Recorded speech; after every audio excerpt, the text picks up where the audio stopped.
What's going on, everybody? How are y'all doing? We are here again with another episode 22 of the Gaming Den podcast. That's right. Pull up a chair, have a listen. In the words of Kane, stay a while and listen. We're going to be discussing quite a bit of stuff tonight, but all of it's going to be surrounding gaming. And one of the big things that we're going to be talking about is kind of the year that 2025 was. Going to ask some questions. It's going to be Faulkner and I on tonight. We might have another guest show up here in a little bit. But for Faulkner and I, I'm going to ask some questions. We're going to give our answers just to some different thoughts on gaming this year. And I'm actually really excited about that. Can't wait to get into that with y'all. And just stuff like, what was your favorite, non-2025 game that you played? Just stuff like that. Him and I know for fact, don't always play the newest of the new. And so talking about some of the games that we went back to, or some of the games that we might have played for the first time that are kind of older in nature, kind of what were they? Were they a year old? Were they 5 years old?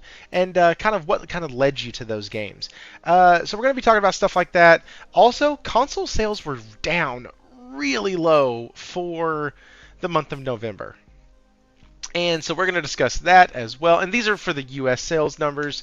And then PS5 leads that charge on those numbers ahead of Switch 2. I was personally surprised about that. So possible discussion there. And then Black Ops 7 is number one. But there's an asterisk beside that, a rather large one.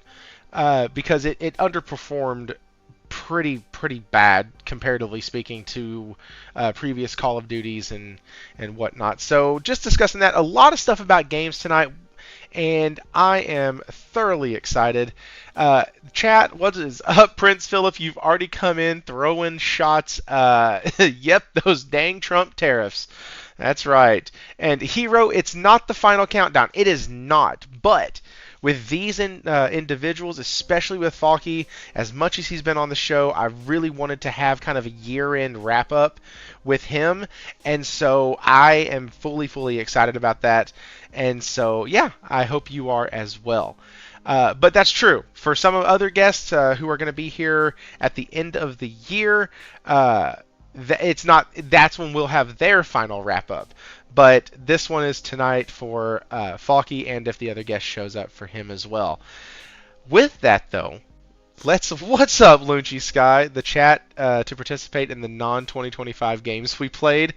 Yes. Will the chat be able to participate? Absolutely. I want the chat to participate in the whole thing. Before we do get started, though, hit that like button. Subscribe if you have not already. Very interactive with the chat, so if you're watching this afterwards, you might want to follow along with the live chat as well, because, like I said, very interactive. I try to make sure to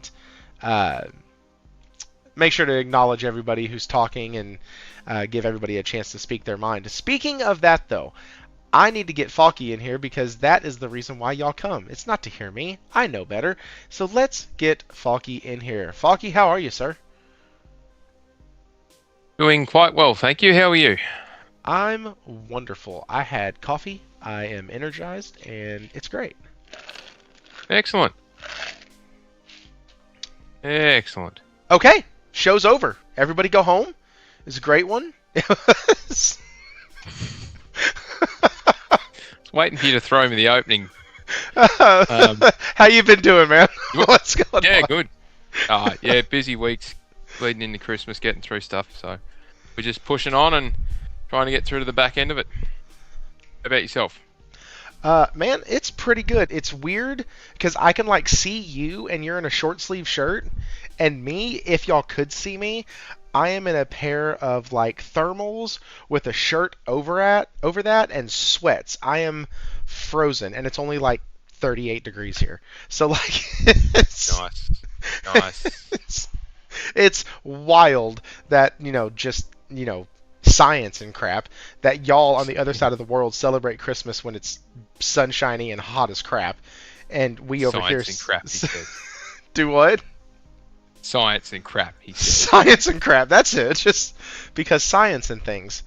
Uh, Give me. So, Falky, what have you been playing? I've been spending the time that I have available to play games playing Unicorn Overlord, and I'm absolutely loving it. It is sucking up so much time when I've got time to give it, and I love it. It is a brilliant game, absolutely brilliant game. There's so much flexibility. There is no sort of ultimate party. There's no ultimate weapons. There is just, if you can think about different ways of approaching a situation, you can generate them. And the amount of variability or variety in how you engage in battles is just so much fun. It's awesome. It's what's the way that I wanted to, you can't, there's no one right answer, which means you can get overwhelmed and lost in the how do I do this, but then you need to remind yourself that I can just keep trying different things and something will stick, because there's not one way of getting past this. There's multiple ways of getting past this. And the variety that's in there is amazing. I love it. Absolutely recommend it to anyone who likes strategy games. You don't even have to like turn-based games because the battling is sort of automatic. Strategy games or JRPGs or just love a good story. Get into it. It's good stuff. Yeah, you're not the only person that I've heard talk about Unicorn Overlord. Is it? It's more of a tactics style, isn't it? Yeah, Yeah. absolutely. It's very much like similar to Final Fantasy VII Tactics, or not Seven Tactics, Final Fantasy Tactics, or one of those sort of games. Gotcha. Okay. Well, cool, Mhm. man. That's awesome. Josh Yeah, it's Ayers, good. member for 19 months, says 19 months. Here we go. Hit all the buttons, den mates. That's right, guys. We do have memberships here. You can take advantage of that by giving me money. That's how that works. So you, you Give me sign up. money. It's yeah, right. It's $5 a month, and it goes to support me, support the channel, and all that stuff. So yeah, y'all can do that, and that does count towards the goal for the month to get a members live stream. So give me just a second and let me figure out what I'm doing with my life. There we go. Because I'm struggling currently because my system updated. And so I've had to fix stuff on the fly, and I am not good at that, and y'all know that. Thank you, Microsoft. God, I hate it. I freaking hate it. I literally had it reset my like I have two displays. One of them is a really shitty $99 like itty bitty monitor that's like on a little like plastic prop stand, and hey, it works. It gives me a second screen. And the Mm. other one is my normal computer screen. Well, something happened to where like I had to go in and reset like the screen positions or something because it screwed it up with the last update. There was another thing that happened where I couldn't get my audio to work because when it updated all the like presets I had, and so everything defaulted back.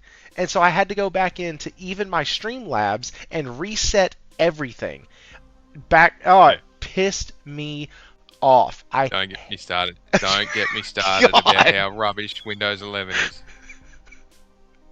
What's up, BSD? How are you, dude? Been playing Helldivers on PC. Heck yeah, man. And I just bought a 32-inch Samsung monitor. Hey, hero. That's actually so. I think I have a 29-inch, maybe. It's a curved 4K.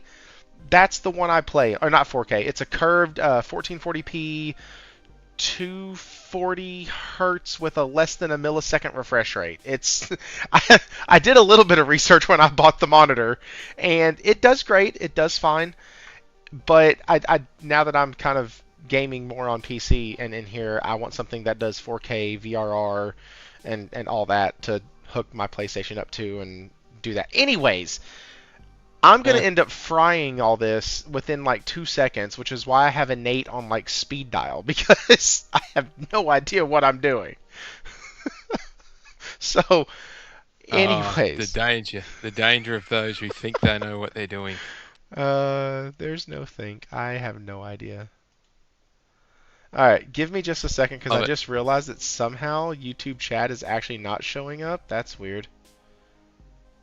This is Oh, super helpful. thank you, Microsoft. I don't know, like this is that bullcrap I'm talking about though. Like nothing is it's not working. That's cool. Hey guys, you're supposed to be able to see the YouTube chat over here in the bottom left. Sorry about your luck. I don't know where it's at. It's gone. Took its bat and its ball and it went home. It took its bat and its ball and it's gone. Holy crap. Okay. Anyways, here, y'all can look at this instead. Ta-da! It's Expedition 33, the thing that won all the awards. Almost Yeah, all the surprise, awards. surprise. Yeah. Yeah.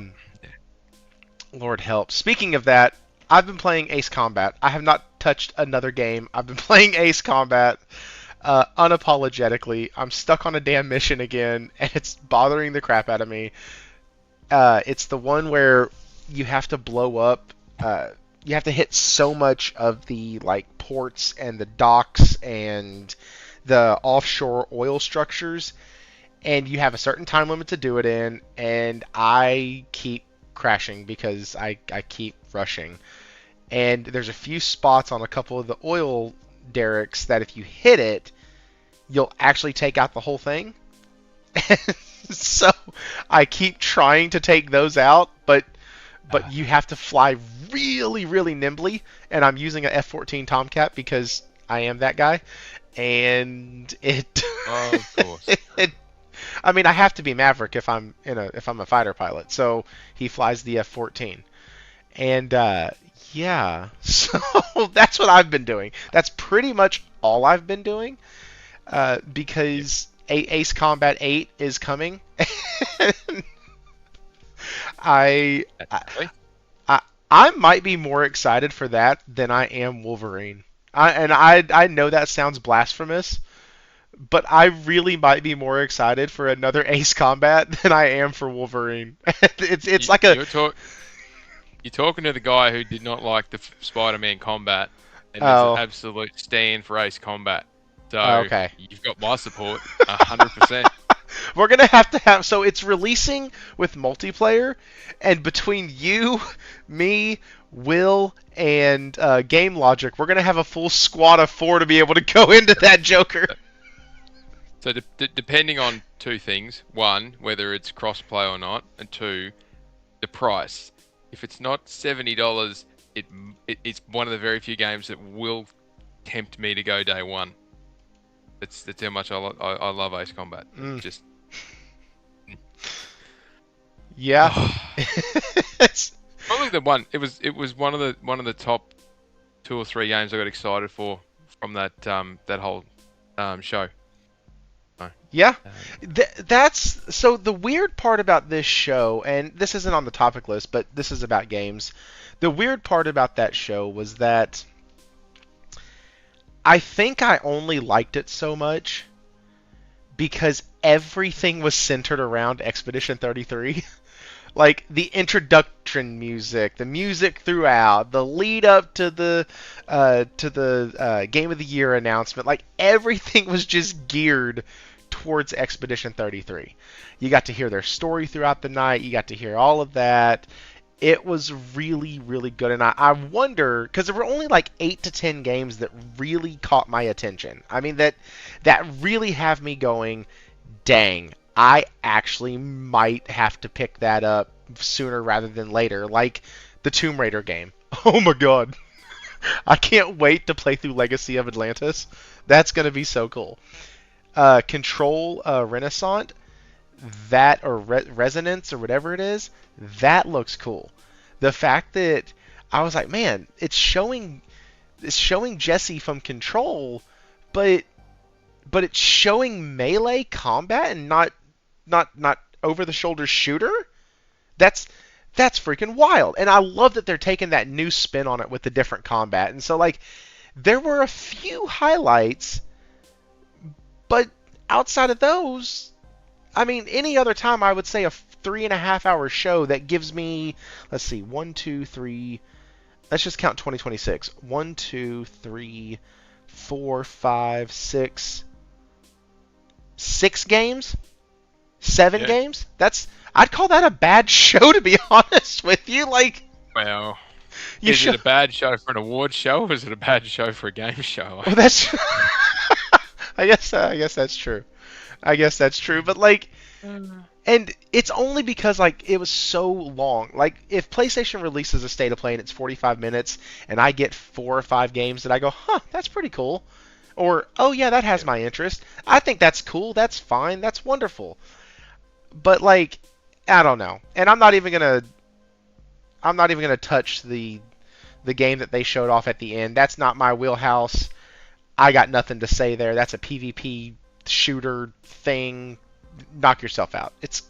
It's hard over, hard watch, whatever. It's something like that. High guard. And so I have nothing to say on that, but I don't know. The Game Awards felt, because I left the Game Awards like, dude, that show was great. And then folks were like, it was a snooze fest, it was boring, it was this and that. And like, people, I trust their opinion. Like, it's not like some random dude on the internet who hates his life and hates gaming. Like, these are people who, like, I trust their opinion going, dude, that show was crap, man. That thing was awful. It was a snooze fest. And so, Yeah. I don't know. It also could be because I always watch it on a 1 hour delay, so I can fast forward through like the commercials and the boring crap. And so, like, there's I get to watch it in about 2.5 hours, but a delay helps. I bet it does, because I'm not paying attention to it. Oh, that game doesn't I interest me? I just wait for the wrap. Most of the time, it's on in the background while I'm doing work or doing something else. This year, my son watched it for a bit with me, which was good. He got it on, and he's about the hour and a half mark. His interest is completely gone, and we're just like, whatever. We'll watch the highlights reel. I have one of those kids as well. I'm actually one of those adults. That's Yep. that's why I can play a game to 95.4% and not ever get that last 0.6. I'd be fine with it. It's weird.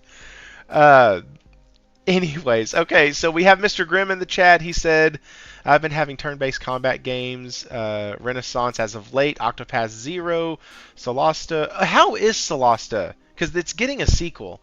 Warhammer Rogue Trader, and then Monster Hunter Stories 2. Hero Down Under said, you suck, David. You so suck. There you go. So those are... I don't know what he said that to, but there you go. 8 out of 10 is a lot. Tomb Raider looked...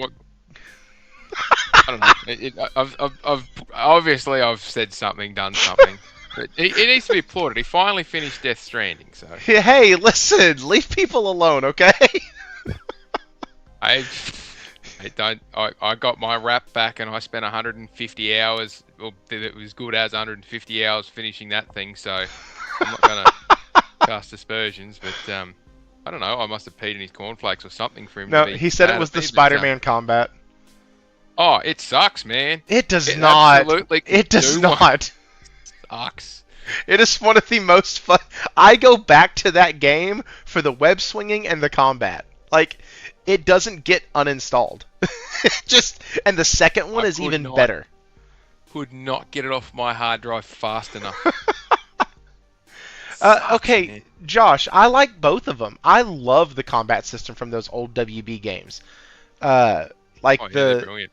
Oh yeah, the combat system from Arkham, and that then bled over into Shadow of War and Shadow of Mordor. Like, the simplicity of it, and you see where Spider-Man tried that, and I think they did a great job, and they gave you more gadgets.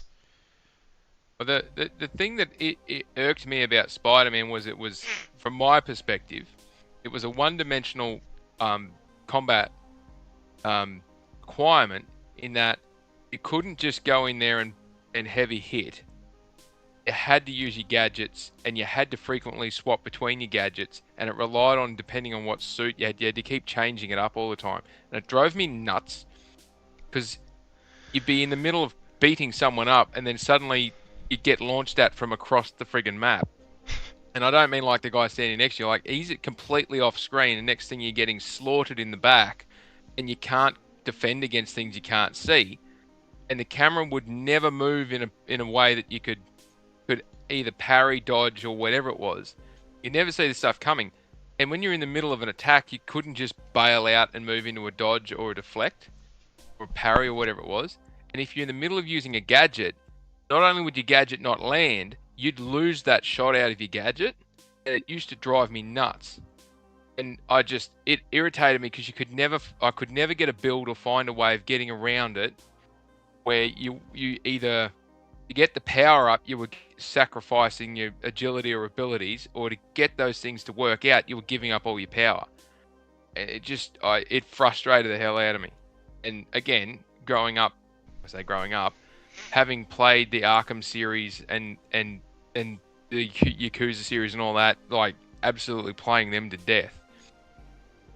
You can't having such a one-dimensional way of combat just made it an unpleasurable experience for me. But that's me. That's the beauty of video games. Some people love it. Some people don't love it. I'm over here biting my tongue right now as you're doing this. Like, you just... you're making my eye twitch, my heart hurt, all of it. It's just... It's okay. If on the alternative to this, if you had Retro on this show, I would make him erupt by talking about how much I love turn-based games. He hates them. We won't even play them at all. Doesn't matter what type of turn-based, he will not touch a turn-based game at all. I kind of figured he'd be all into that. No, he absolutely hates them. I figured he was like a JRPG turn-based guy. He'll play JRPGs as long as they're action, but he will not touch a turn-based one. Really? Okay. Yep. Interesting. And it took some convincing. To get him to play Final Fantasy VII Remake. We tried to get him to play the original, and the second he found out it was turn-based, he wouldn't touch it. Wow. Okay. Yeah. So him and I butt heads on that all the time. So did he play Expedition 33? No. Okay. No. Wouldn't even consider it. As soon as he found out it was turn based, didn't want to talk. Not interested. Okay. I mean, you know what? To each their own. I can't. Shit. The joys of video games. Everyone's got their own taste. Yeah, taste, but likes, there are some times we're all catered for. I just want to look at somebody and go, listen. You are missing out. Look, I Spider-Man fan as a kid. Love the comics. Love the show. Amazing Spider-Man. Some of the movies I enjoyed. Some of them I didn't think were that great. Sure. But the game itself, the story and the pacing and the size of the game and the world and the swinging and all that and the overmap stuff. Great fun. Touched on a lot of things that I really enjoyed. It's just the combat. That was the main thing that irked me. But then, I really didn't like the combat in Final Fantasy VII Remake either for a couple of various different reasons. But I still love the story and I put up with it, so to speak, because I want to experience the games. So, wait, okay, we'll pull that thread later. That's because I would be fine with the Final Fantasy VII Rebirth package of combat put into every single Final Fantasy game in some shape, form, or fashion going forward. Why can I not cast a magic spell as my first attack? Why have I got to charge it up? That's the bit that pisses me off with the remakes and that's the one thing that irritates me. The only thing that irritates me is I got to charge up attacks with physical attacks before I can launch anything magical. It shits me to tears. Anyway, we won't pull that thread as you said, but you're doing a good job of prodding me to pull them. Well, now you got. You thinking, yeah, no, you can cast that. Thank you, Josh. Because my main, by the end of Rebirth, was Tifa, Aerith, and Cloud. Mm-hmm. And in the absolute first thing that you would want to do would be cast a powerful magic spell, right? One of her And you, circles, yeah. yep, And I you could do can't that. do it only if you've got certain things equipped, right? Well, yeah. And you sacrifice, and only one person can do it. And you can't chain them, you can't link them together, and you're sacrificing other people's ATBs to do it. And that irritates me because I want to be able to launch magical attached attacks, and you can't do it because there's not enough of those equipable items to have your whole party do it. It ticks me off, and I could never get what I needed to have Cloud or Tifa or who's the other one? Yuffie to be able to launch the powerful magical attacks because I could never get the magic up high enough without sacrificing all this other stuff. And it drove me nuts. Huh. I just want to be able to rock up to an enemy and cast Fire 3 and be done with it. But you need 3 ATBs to be able to do that. And unless you're triggering off a limit break straight away and sacrificing that, you needed something else in your equipment to be able to do it. Yeah, so I'm actually okay.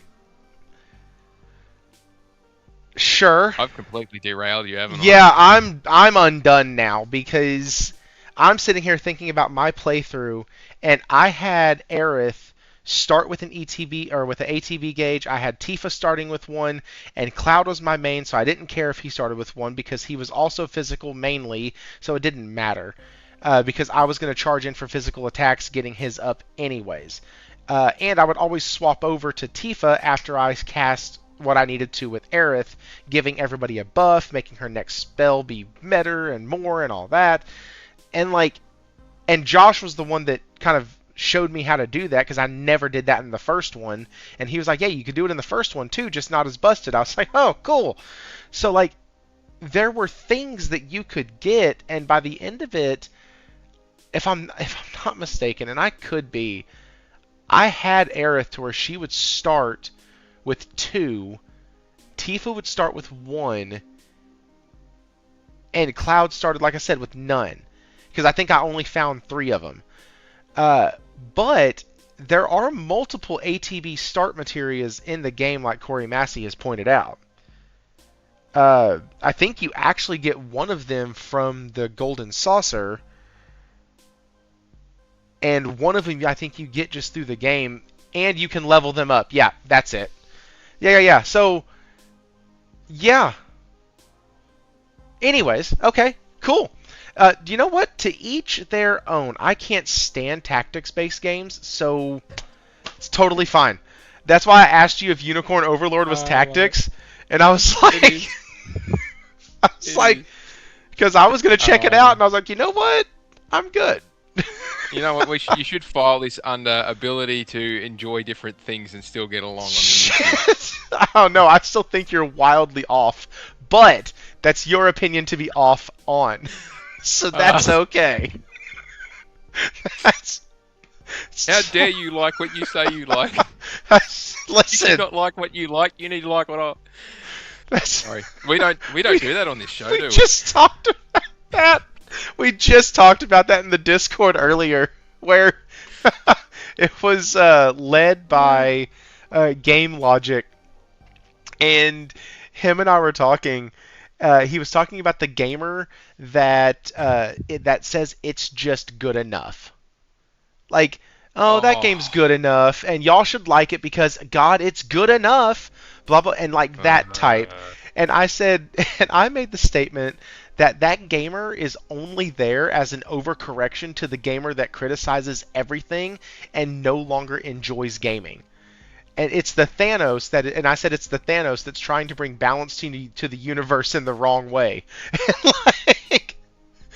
But that just reminded me of that because it came into, I said, hey, listen, I know I like jank, but it's my jank, and I don't need it to be your jank too. And then Josh said to each their own jank. So, like, that was... And so that just fully reminded me of that. Like, hey, listen, you're allowed to like whatever the hell you want. I can also think you're wildly nuts for doing so. And that's okay, too. It's totally fine. Completely fine. It's, Like having a crazy haircut. You don't have to look at it, but everyone else does. But you don't have to care. Their problem, not yours. oh, that's so true. All right, hey, let me. So, hey, we do have a show for y'all tonight. I promise, it's here somewhere. Jeez. Uh, guys, listen. I like gaming and I like just having fun, and we're doing both of those. So, all right, let's get into some of the questions. So, I kind of got inspired to do this just based off of the fact that, well, one, you've been on the show a ton this year.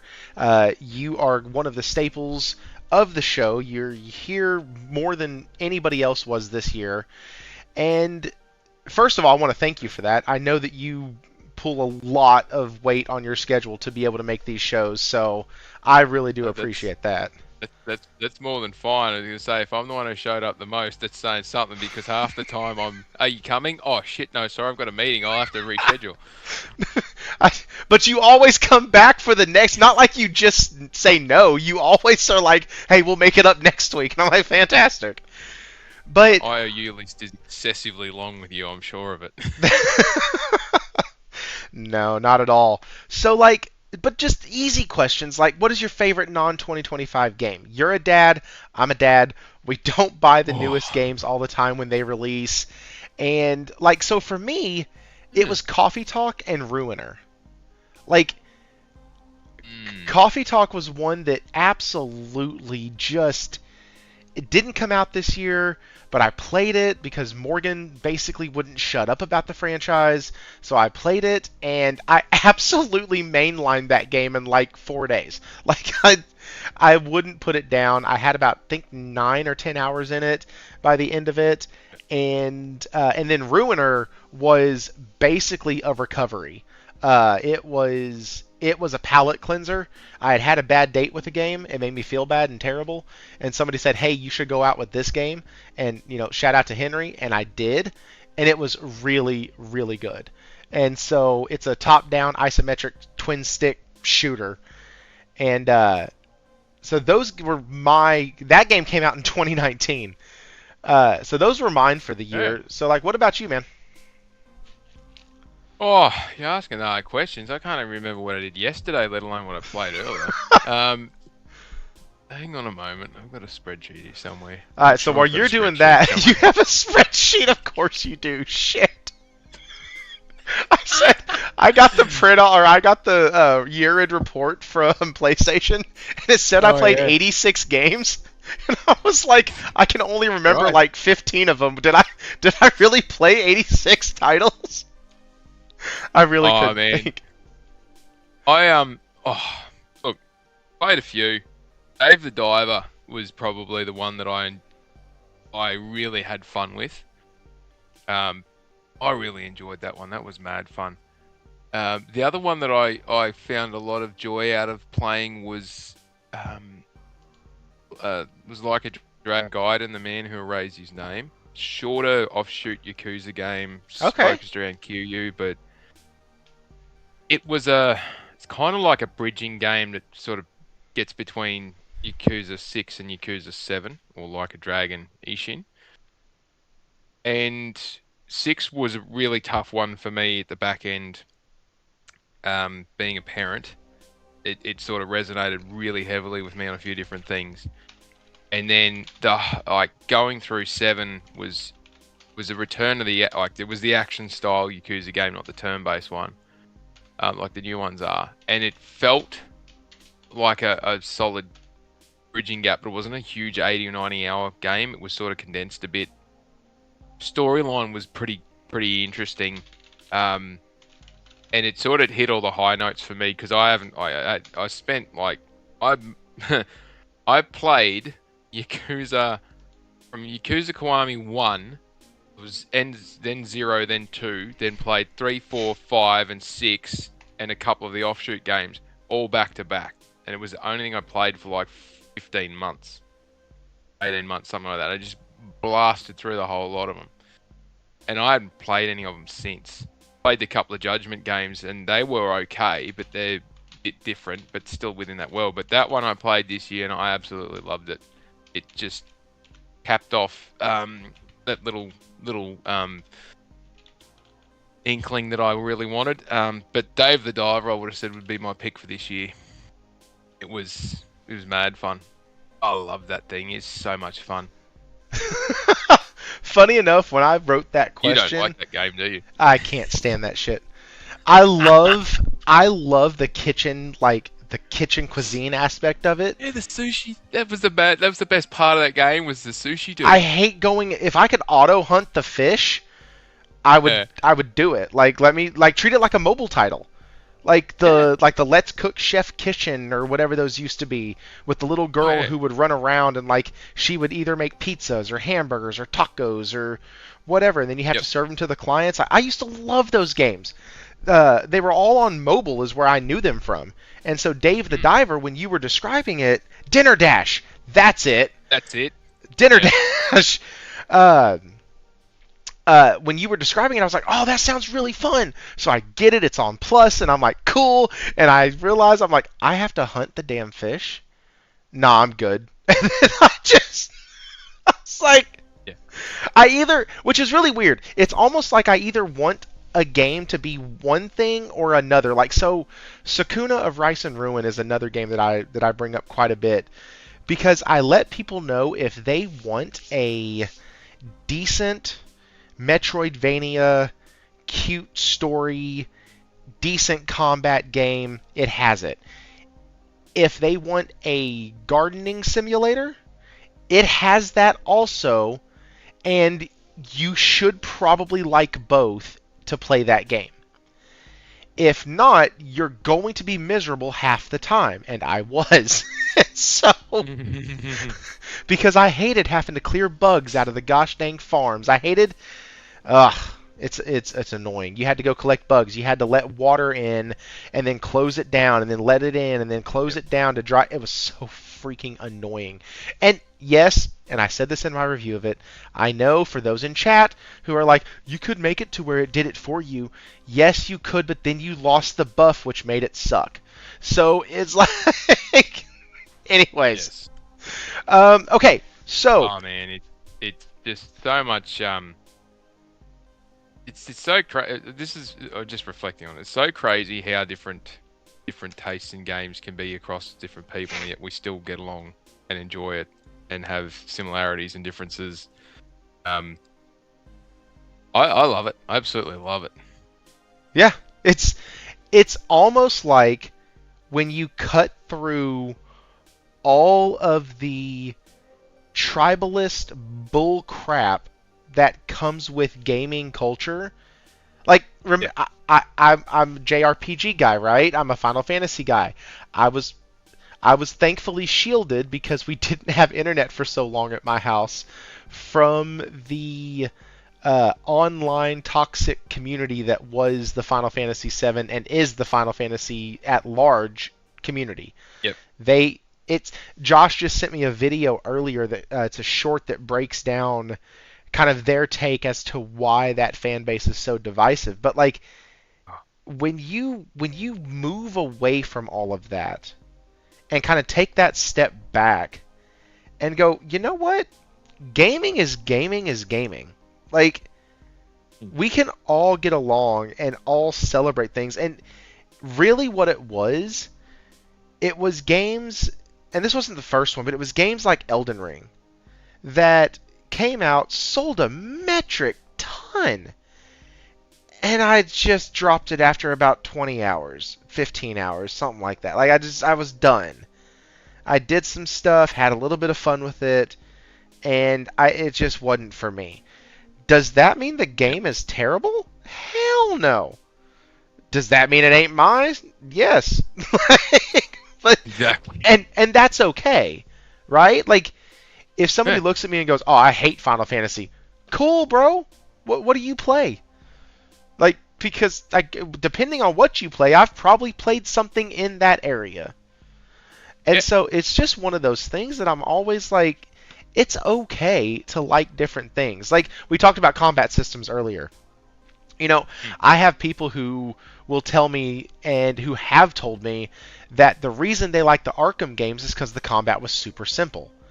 And I'm like, I mean, yes, at the base level, it is just a couple buttons to throw punches and dodge, and you can combine a couple of them to do throws and stuff like that. But like if you really dive into it, there's some cool combos that you can actually accomplish with all the tools and everything else that's afforded to you in those games.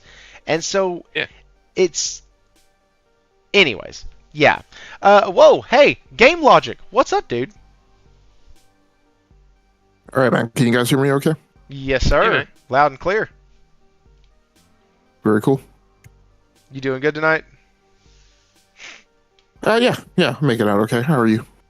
Not too bad, not too bad. We are disagreeing more than we are agreeing, but that's okay. We're doing it in a very, very nice Australian Canadian type of way. It's great.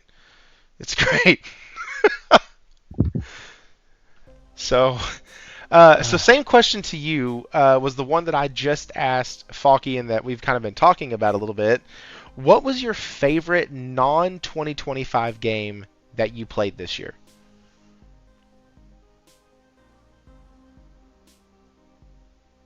Yeah, man. I don't know if I would. I don't know if I could have a good answer for that. I play so many games that are not new release games throughout the year because I play a lot of games as a service stuff and other stuff. Okay. I don't know. I mean, what I could say recently, is strange. So when the Fallen Shape came out for Destiny 2, I was one of the people who said, "Okay, I'm going to go back for the finale and play through that stuff." And I didn't do it. I bought the Fallen Shape, and so I kind of had it in my library. Here, closing on the end of the year, as I'm kind of swerving out of playing a lot of the story-driven stuff, I have gone back to Destiny 2, and I am playing through a lot of the story content. So that's probably of something, very, very, very recently that I've been getting back into and enjoying. Okay. Hey, listen. Destiny 2 has not lasted for as long as it has because it just sucks and it's awful. So when people talk about the new expansions coming out, and I hear more people in like the real world, just like when I go to like GameStop or when I go to Retro Rick's here in my city, like I can hear the conversations at the counter, like, dude, Destiny 2 just released this and blah, blah, blah. And they seem to be really enjoying it. And then I go on X and it's like, no, it's shit. So like I believe people who actually play the game who say it's good and they're enjoying it. So that's really cool. All of us probably have one of these games, and I know we do because most of us, we don't play the games the year that they release. We just don't. But there's always that game that ends up that I'm like, man, it's just the one that got away, right? It's a game that you had all intentions of getting, all intentions of playing, all intentions of, hey, the next time it goes on sale, I'm gonna grab it, and it's just a game that hasn't hit back into your playlist. And so for me, and these would be games that released this year for me. So for me, it was Like a Dragon, Pirate Yakuza in Hawaii, and Gears of War Reloaded. I thought that I was going to be day one on Gears of War Reloaded because I have never played it. I wanted to check it out, and then other games came out in that area that pushed it off, and I justified pushing it off because it was an older title. And then I got swamped down with Ghost of Yotai and all that crap with Battlefield, and I got swept up into the hype of Arc Raiders and lost $40 that I'll never get back. And like, I was robbed, by the way, of that money, and by PvP players, every single one, who destroyed the PvE in that game. That's all I'm saying. Yeah, go play something where PvP is a thing. Don't destroy Arc Raiders like you did. Anyways, my opinion, could be wrong, but yeah. So those are mine. And I really hope that next year I can get to Like a Dragon Pirate Yakuza, because I played the demo for that, and it's really a fun game, and it just seems really sinking out there. And so it seems like a really good time. So Logic, does that? I'll send that question over to you. Do you have a game that kind of got away this year?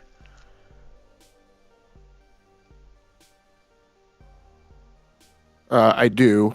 I don't remember what it is because we just did this question ourselves over the last couple of nights, and I know I have it right here at my. So I haven't finished last night's.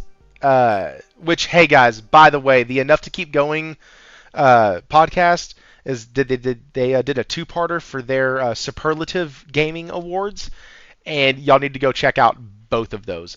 Fantastic time. Just literally four gaming dudes just talking about video games for like 2.5 hours. It was great. Thanks, man. Yeah, so here it is. Yeah, so for us, our superlatives category for this that we do on our show is most likely to regret trading or not playing in 2025. And as we mentioned last night, the fact that the category was originally named most likely to regret trading tells you just how long we've been podcasting. That was clearly before the rise of digital. For me, it was Kingdom Come Deliverance 2. So I got into it. I really loved what I was exposed to.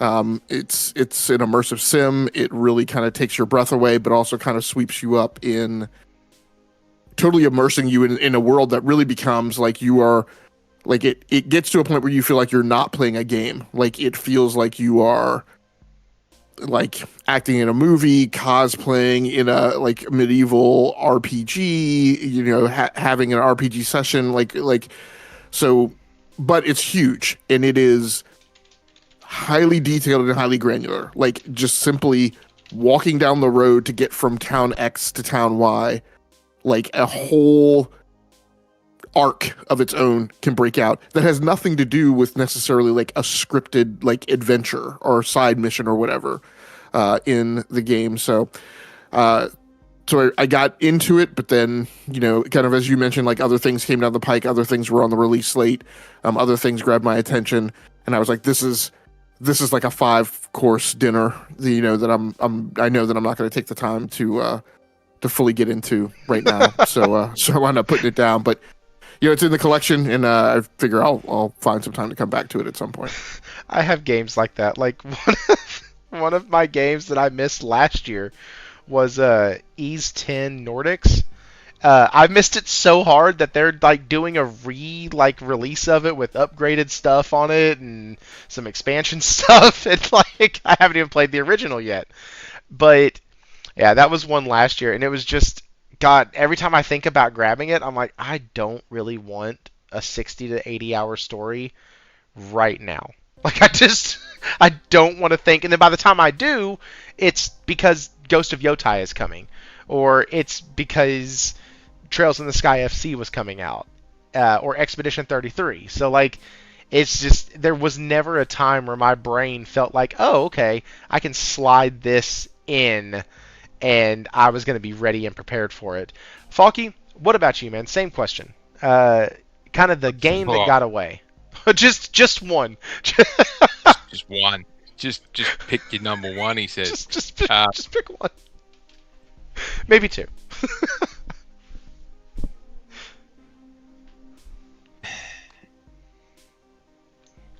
I'm almost ashamed to say this.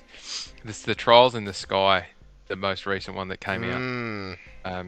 That's the one that I want that one, and I just haven't got to it yet. And there's about 3 dozen behind that. It all released this year. The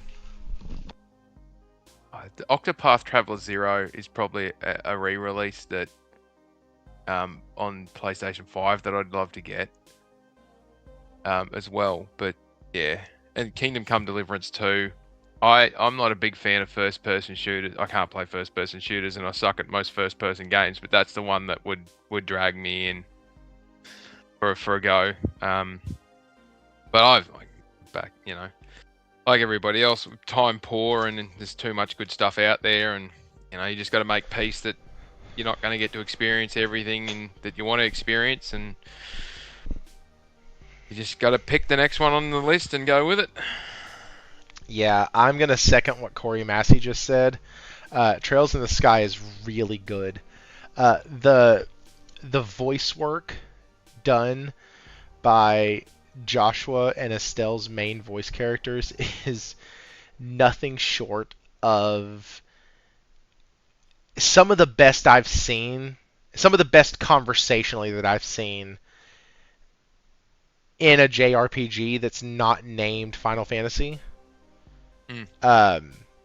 And it might even top some of the timing that's in Final Fantasy, especially remake. I think remake had some bad timing with some of the way with the way some of the dialogue was done. But Trails in the Sky FC is so good with the way they've done the dialogue in it, and especially when they add in Sherazard to the mix, the quips and everything, and it just hits perfectly. And like even the way Estelle says the name Joshua, she says it differently, and so it annoyed the fire out of me for the longest until I realized that she's actually saying it slightly differently in certain different scenarios, like being just a little twit. So, anyways, you definitely need to try that game. It's so good. Yeah. All right. All the games that they're now rushing them to the consoles and PC and all the rest of it, they're on sale 3 or 4 times a year. If anybody who's listening that hasn't tried them, go and try them. They are phenomenally fun JRPGs. Yeah. There was a time where Trails games didn't drop below $35-40. And that was even digitally. And dear God, it was double that if you wanted it physical. Thankfully, that's not the case anymore. You do see them going on sale, especially the Cold Steel saga or series. The Cold Steel ones, those will go on sale all the time now. 3 and 4 are bundled now. You can get them together. Oh, that's really cool. I didn't see that. All right. So the next question for 2025, and chat, let's see. Almost like playing a role. That's funny. Put 60 hours into Starfield. Okay, so somebody said Starfield was there, and then Starfield was last year. Persona. Okay. All right, let's see if the chat wants to answer this question. Was there a game that had an impact on you, and hold Gamelogic, and if so, what was it, and how did it impact you? Now, it is absolutely no secret that mine was Expedition 33. I gushed about it for literally 4 hours and 27 seconds, I believe, during a spoiler cast. We discussed it, we talked about it, we had a great time with it, and I really feel like that game had the most impact on me, even as a gamer this year, because it unlocked something that there was a good several months this year that I just was soaking up and playing as much as I could. And a lot of that was spurred on because of how much I fell in love with Expedition 33 and how much... Like, I've only loaded back into the game twice. I haven't even gone back in to, like, see any of the new update. I still have it downloaded on the PlayStation. I just haven't, like... I haven't been able to really get myself to go back into it. Because I feel like where I left it, even though I didn't get the platinum, there's some story threads that I didn't get to unravel all the way. I feel like I left it perfect. And so I don't want to go back and screw that up by like diving back in and looking at some of the other, like I feel like that game and that moment was absolutely perfect, and I've been seeing some of the gameplay from the update, and I'm like, man, that looks really cool. I love the new, like, the brightness, the colors that they're using in the new update. Like, everything looks really cool. It looks very vibrant and gorgeous, and I'm just like, if I don't want to change the story that I wrote at the end. And so that's why I haven't gone back in. It's literally, I hold it in such high regards that I just have it up on a literal pedestal. And people can say what they want. They can also GTFO for all I care. Like, it's just, And I know we don't put games on pedestals or whatever, and you can't see me, but I had air quotes when I did that. But like that one is definitely up there for me. It's it's in the league with Final Fantasy X in my book, and so anyways, that's mine. And yeah, so Falky, I'll start with you. Was there a game? Now this one is a was. So like you don't have to have one if there wasn't one. Sometimes you just game for fun and there was no like big impact that happened. Was there a game that gave you a solid impact this year? And if so, what kind of did that for you in that game? Solid impact. There's a few of them where I was giving some very strong opinions towards the television. Okay, we can I take did not that too. I did not like the ending of part of the ending of Spider-Man. We're not going to get back into that. What was the other thing that was there? So I played The Last of Us Part 2 this year, and I had some strong feelings about that game. The ending of that one it felt kind of like a waste, but it was really, really difficult to get through that one. Yeah, I don't know. Death Stranding, another great one. Typical, movie length cinematic finish to your Kojima game and that. I don't know. So now some people when they talk about Death Stranding, they talk about how like it had this big like aha revelation moment with them where they had like, oh, the interconnectedness of life and how we're too plugged in versus unplugged. Did you ever experience that while playing it? No introspection, like, oh, I got to put my phone down. Twitter's the devil. No. Nope. What I took from that one was don't muck around with the time continuum in time traveling.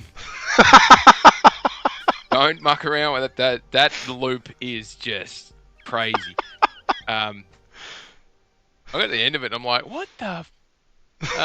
Yeah, cool. That makes no sense. But it's a Kojima game, so it's not supposed to make sense. It's supposed to have you question everything.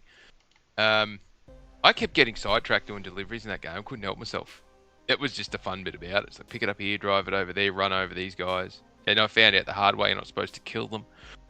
But yeah. I don't know. I just had. It was impactful, but those of us who've been with Kojima since day one, and that's before Metal Gear Solid, by the way, we all know that there's oddities and quirkiness and all that sort of stuff. This is going to sound left field. The Plucky Squire. It had the most impact on me, more than Dave the Diver this year, because of the different boss battles that just brought up the nostalgia of the old school games. Okay. And how because you got one of them is like it's like Resogun, the it's on a continuous loop and you're firing and dodging and all that stuff. Another one was rhythm based. You've got to time your bits and pieces with the rhythm, like the Cuphead battles. And there's it just had some of the puzzles and that sort of stuff. The boss battles in that was just some of them were difficult, and one of them was like ultimate bloody Candy Crush. It is just it chaos reigned supreme, and that thing was a pain in the ass to get past. But it just kept bringing back the early PS1, Xbox, Sega, Super Nintendo, even like the Game Boy stuff. It just kept bringing back that.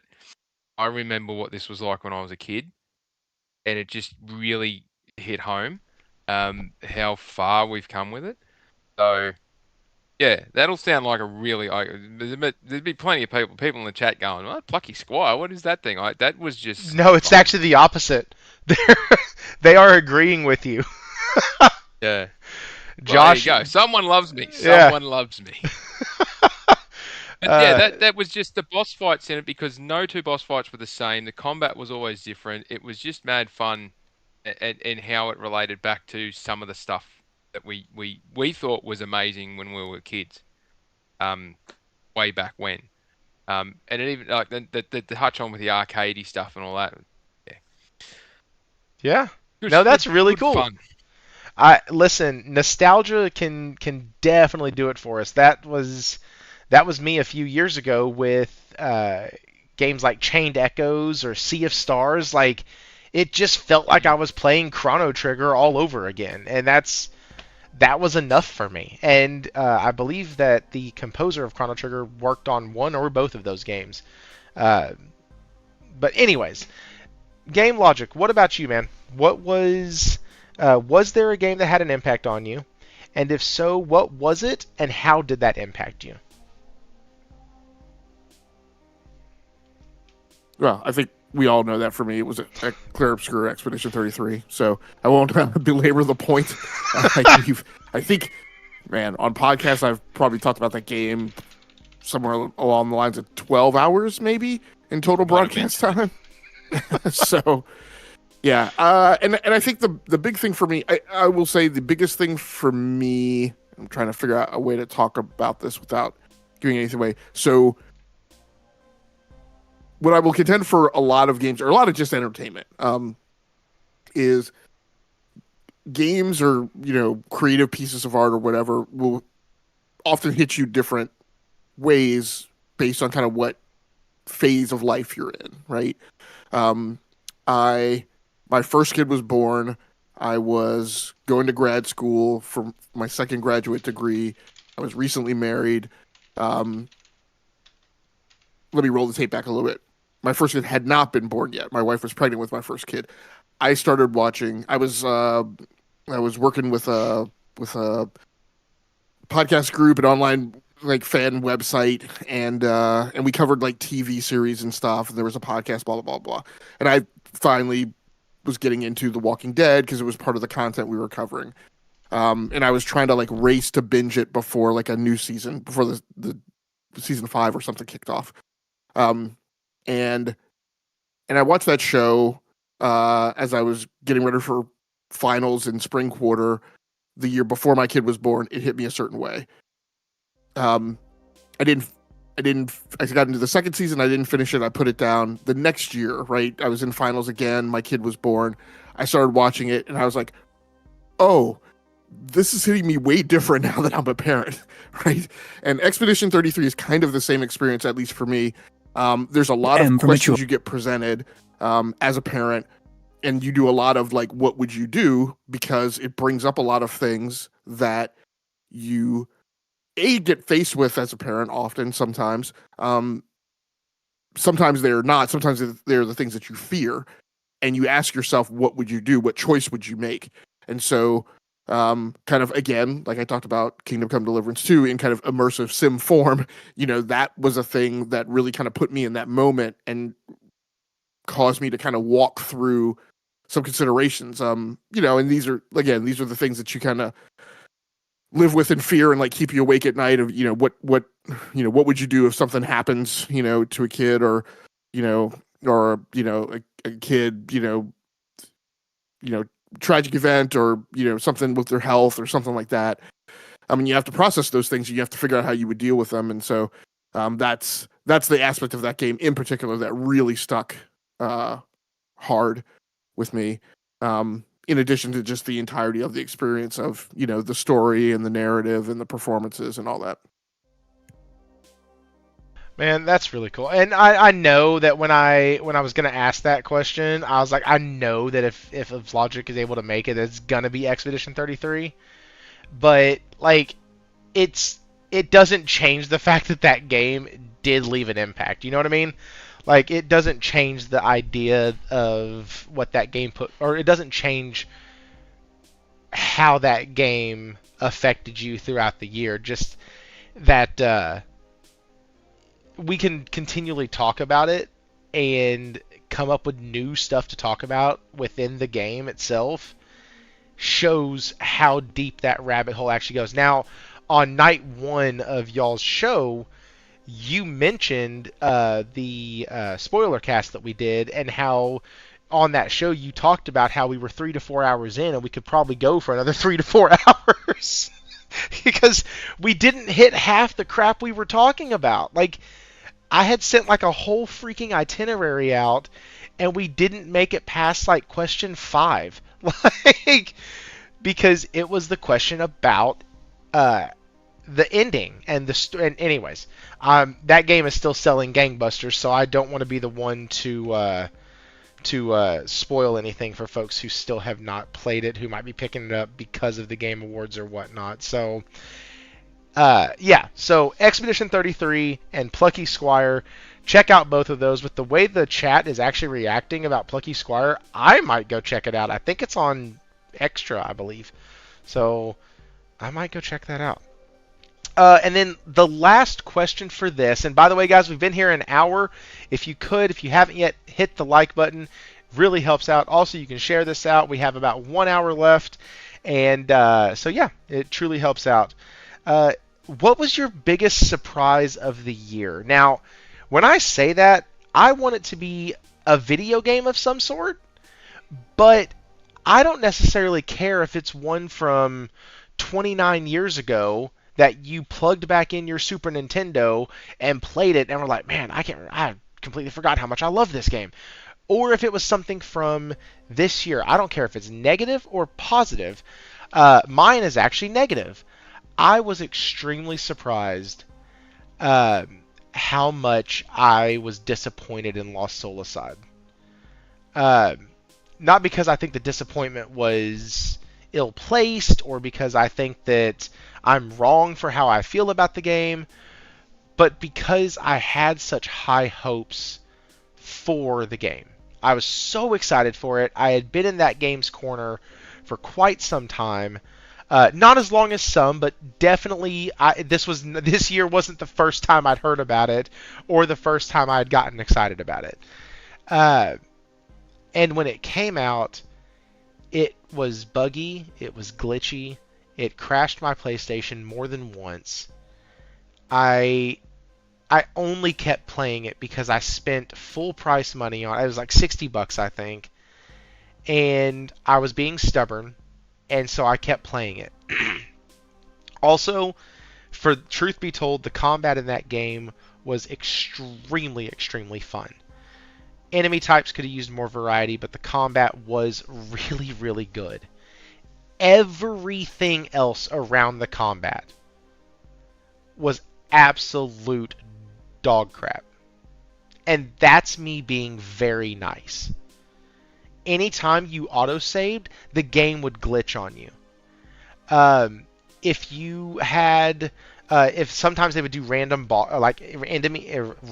enemy encounters, and if you had one of those moments when the screen shattered, sometimes your PlayStation would just die. Just done. Game shut down. No more. Or it would freeze and you would have to do a hard reboot. You had to do that once. I was pissed about that one. And so I was very disappointed in how that game came out and in what happened during that time, because I was very, very mad about that, and that was my biggest surprise. I wasn't surprised that I liked Expedition 33. I'm a freaking RPG nut job. Like, that made sense. I wasn't very surprised about Ghost of Yotei. I expected that to do what it did. But just the hype level I had for LSA, and as much as I talked that game up and tried to like push it and tried to keep the word out about it and keep it in people's minds through the podcast and all of that, it just left me feeling like awful. And anyways, so that's mine. Gamelogic, we will start with you on this one. What was your biggest surprise of the year? Now, remind me, did you say it needed to be a game? I would like it to be a game. Okay. And I don't care, like I said, if it's from this generation, any other generation, just something game related that really surprised you this year.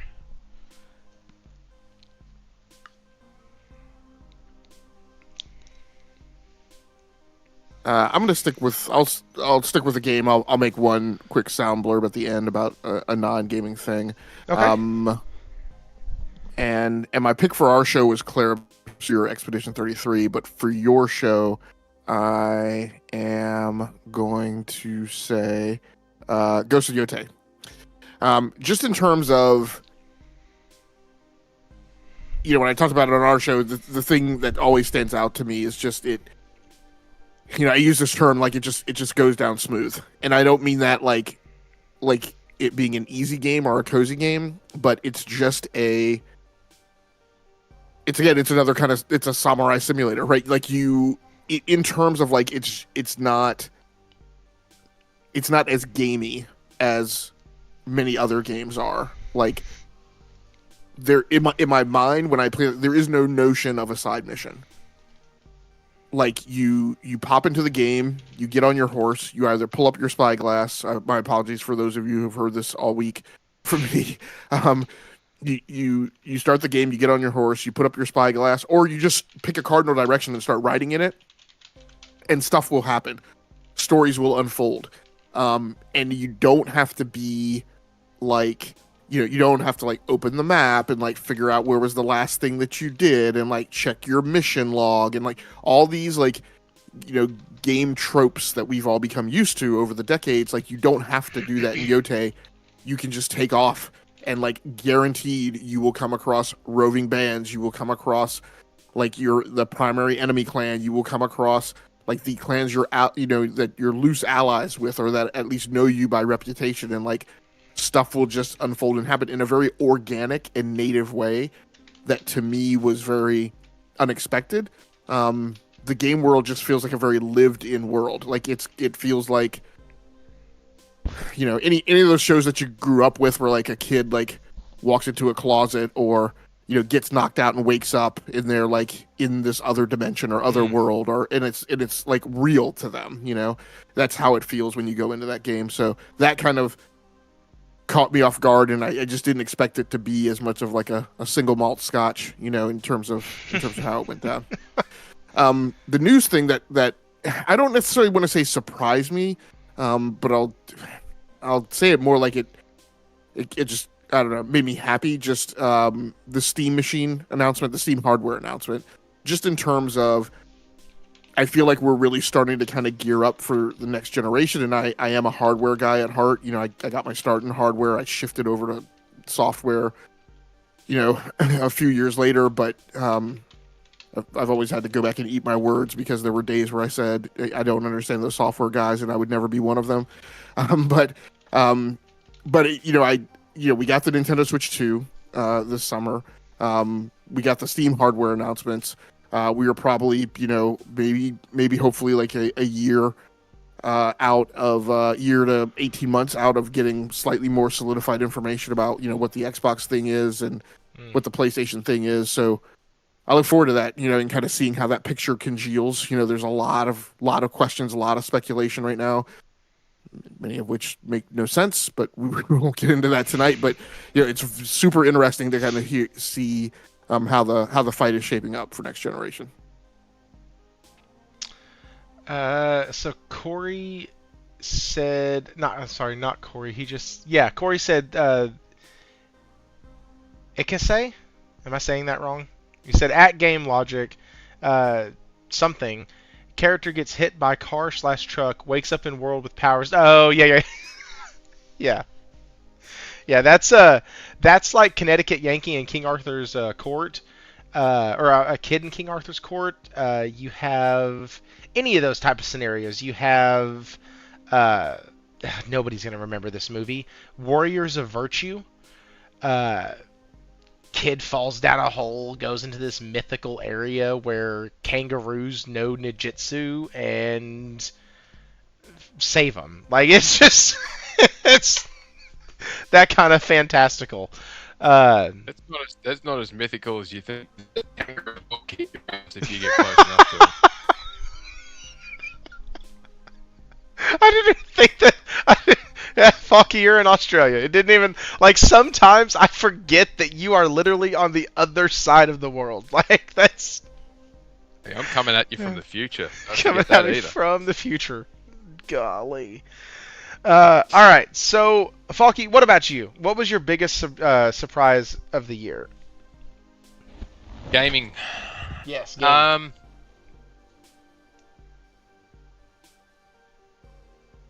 There's probably several. The one that comes to mind right now is the. I'll take a leaf out of Logic's lead here. The big one that comes to mind was the delay of GTA 6, and the fact that we got 2 delays in 1 year. I was going to say the first one or the second one. Or both, because they're both for very different reasons if you read the fine print, so to speak. The first one being they stated that the delay was to fix things, which suggested system-based or systemic issues that they needed to go back and rewrite a heap of coding and stuff for. This one that they've done now, they announced a delay from May next year to November next year. That 6 month is for polish, and it was very specifically said it was for polish, but it shifts it in to allow them to polish for the PSSR2, FSR4, whatever the acronyms are for it by the time we get there.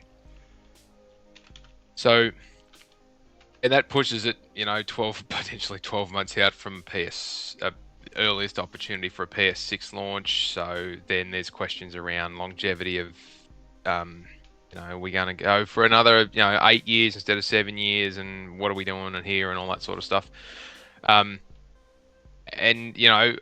We could spend hours with Logic pulling apart the ins and outs of the hardware pieces and software upgrades and how fast it's coming down the pipelines. But that was probably the one that surprised me the most.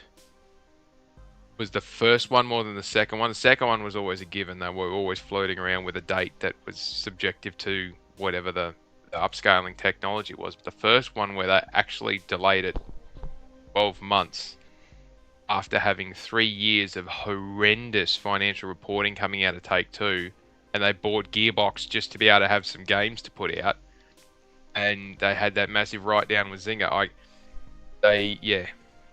It was quite a surprise to hear it that they were gonna postpone it 12 months to do some system level rebuilds and upgrades, rather than kicking it out the door and then shifting it over and doing a refresh 18 months later. So, and then the sidebar note is just the amount of games, and this is a genuine dig at a lot of different things, but just about a month before Ghost of Yotei released, we actually had a window of 12 months of knowing what PlayStation were going to release and how many games and when they were going to release. We actually, first time in a long time, had a 12-month roadmap of what are they going to do. And the last time we had anything close to that, I think, was 8 months, and it included the period where Last of the Ronin and Stellar Blade launched as second-party exclusives in that 8-month period. But it was just surprising. I went, Yotei's coming here, then you've got Soros, and then you had somewhere in this mix was Marvel Tokon Fighting Souls, and then you had a gap there for what was the other one they had coming? I remember it now. And then you had Wolverine, and then we've since found out that that Phantom Blade Zero's lobbing in there somewhere as well, and there's another game that's coming, PlayStation publishing something that's happening in the first quarter in 2026. And we went from PlayStation rarely, where's the word, what's going on, what's happening, and all of a sudden we've got between 4 and 6 games launching in that 12-month period when they only average 2 to 2.5 games a year. And it's like, oh, geez, this is interesting. Marathon, that was the other one too. Marathon was pushed out. We only just found out about it, but we knew it was pushed into that time period. So, they're going from 1, maybe 2, and they've had release issues, and they've had all these delay issues, and then suddenly we're going to get this flow through. And at some point towards the back end of next year, we're going to hear about the Naughty Dog game Galactic, whatever it's called. I can't remember what it's called now. It's Naughty Dog game, something coming from Sony Santa Monica, and 1 or 2 others. Blue Point's got one, and there's another one coming. We'll find out hopefully what Ben's been working on. And then Gorilla's got then like there's heaps of stuff in the pipeline, but it was just surprising that they went, oh, by the way, 12 months out, this is when Wolverine's coming for those that are interested, and we've got all this other stuff happening in between. It's like all this is happening, and it all sort of fell out of the sky at the same time as that second delay from May to November was with GTA 6, and it's like, okay, great, let's just buy the next size for pants up and let's go to the buffet. Well, so if you remember, funny you mentioned that, because if you remember when the first delay happened, like all of a sudden, from the end of the year to May, when that delay took place, we all of a sudden started seeing release dates for September and August and October and September and August and October, and it was the busiest 3 months that gaming has had in a very, very long time.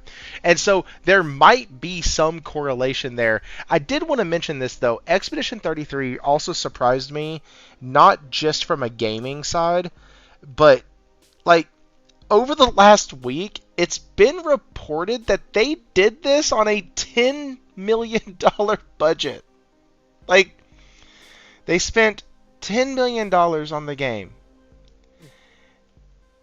Oh, core budget of 10 million. There would have been a few million more in marketing and publishing and all that. So sort what, of stuff. 15, 20 million? Studio itself, something like that. Just double it like you do movies. If a movie costs 300 million to make, usually the marketing budget's 300 million. Oh, I wouldn't say double it. Publisher wouldn't be kicking that much into it. But, look, total different conversation, but I've been banging this drum for years, and Logic's been saying it, and a heap of other been saying it as well. The tools that are there for small studios to make games that compete at a premium level are here, and they're there, and the hardware's there, and the consoles are there, and the marketplace is there, and the eyes are there and on it. The opportunity for these small studio games to make big impacts is never been better, and it's what irks me when people say, "Oh, the Sony's not releasing games and Xbox isn't doing this and the big publishers aren't." No one gives a crap about that. Look at the next level down and see what's coming. Yeah, it's where all the magic happens, and they're doing it. They're doing it, And what was the other one that happened this year? They made a Hollow Knight. Wasn't Claire Obscura. Hollow Knight, minuscule budget, massive game. There's a couple of others that happened this year as well that they made on budgets of less than $10 million, and they still raked in over. I mean, you had 7 had or 8 or 9 times. You had Blueprints that small budget did extremely well. You had there was another indie. Heck, Ball X Pit has done stupid. Like it, and all relative to like budgets, but like. It's just crazy to me how a game can come out such a low budget, sell so much, be such high quality too. Like that's the part that kills me. Mirko said Ubisoft is crying. Raichi asked if anybody in the chat will try South of Midnight. I was gonna be a smartass and say only if it comes to PS Plus, with a little bit of a smirk on my face. Because he's our resident Xbox guy, so it was a Game Pass joke, because they're like, why is it not in Game Pass? So anyways, I decided not to do that. I still wanted to reference it, though, because it's still funny. But, but like, I mean... Unreal. Hey, listen. I wasn't going to say this, but I'm going to say it. I'm going to say it anyways. Because I'm a petty bastard, that's why. Because I'm petty. No, hey, listen. Raichi has a very special seat at the table of this channel. When I was live streaming Lost Soul Aside, it was literally him, sometimes by himself, in the chat, hanging out, chit-chatting with me while I was playing. Fantastic dude, fantastic individual, and we had a lot of fun when I was streaming that game. So, no, Raichi is definitely good peeps. I just... still got to let him know he plays Xbox mostly. Okay, so I did. That is everything for that segment. 2025 was a hell of a year. There were a lot of things. Hey, Corey, you were there too. Yes, you were absolutely. Now I got Corey showing up. Hey, I was there too, Jack. Yeah, I know. You were there too. You are absolutely right. Uh, but so 2025 was an amazing year. 2026 looks like it's going to be a great year. I'm actually really sad because there's going to be a lot of games that I'm going to have to just come to the realization that I'm not going to be able to get to. And that really, really sucks. Like, it just does. I have a list of probably 10 to 15 brand new titles coming out next year that I would love nothing more than to be able to have the time, the availability, and not a backlog a mile long to play. Because justifying spending so much money on brand new games when I have other games that I have not played that a lot that I haven't beaten, but some that I haven't played yet. Like, and I mean play like give a fair shot to. Like I have Stranger of Paradise, I've played like the intro, and that's about it. And I need to give that game a fair chance because it's a Final Fantasy title, and I want to play it, and it's old as shit, and I need to get back to it. But 2025 was amazing. 2026 looks great as well. And with that, I am extremely excited to have these two guys on here to discuss the next couple topics that will take us out of the night. And here we go. Here they are. I'm just going to let y'all see some of them. We're going to be talking about Black Ops 7 because it's all going to kind of bleed in together. Because all of these are coming from the Circana reports and kind of what they looked like over the holiday months and also some of the yearly numbers. Hardware sales were down in the U.S. pretty substantially. And I say that because they were the lowest numbers since 2005. Does that mean I'm going to get to finish my thought from before we started the show finally? Yes, yes, you will. So, Faulkner, I asked the thing that I always ask when the guests show up early and we can do mic checks and all that crap. When we were talking, I always ask, "Hey, did you have any questions or did anything stand out to you?" And well, we didn't really question anything on here, but I had mentioned a few things that stood out, which kind of pulled Falky's chain. And it was like I was like, "Oh wait, hang on, not yet. Save that for the show." It's like you wound me up, I did, and then went to let me go, and then grabbed me at the last minute, and went, "Whoa, wait, not yet." hang on.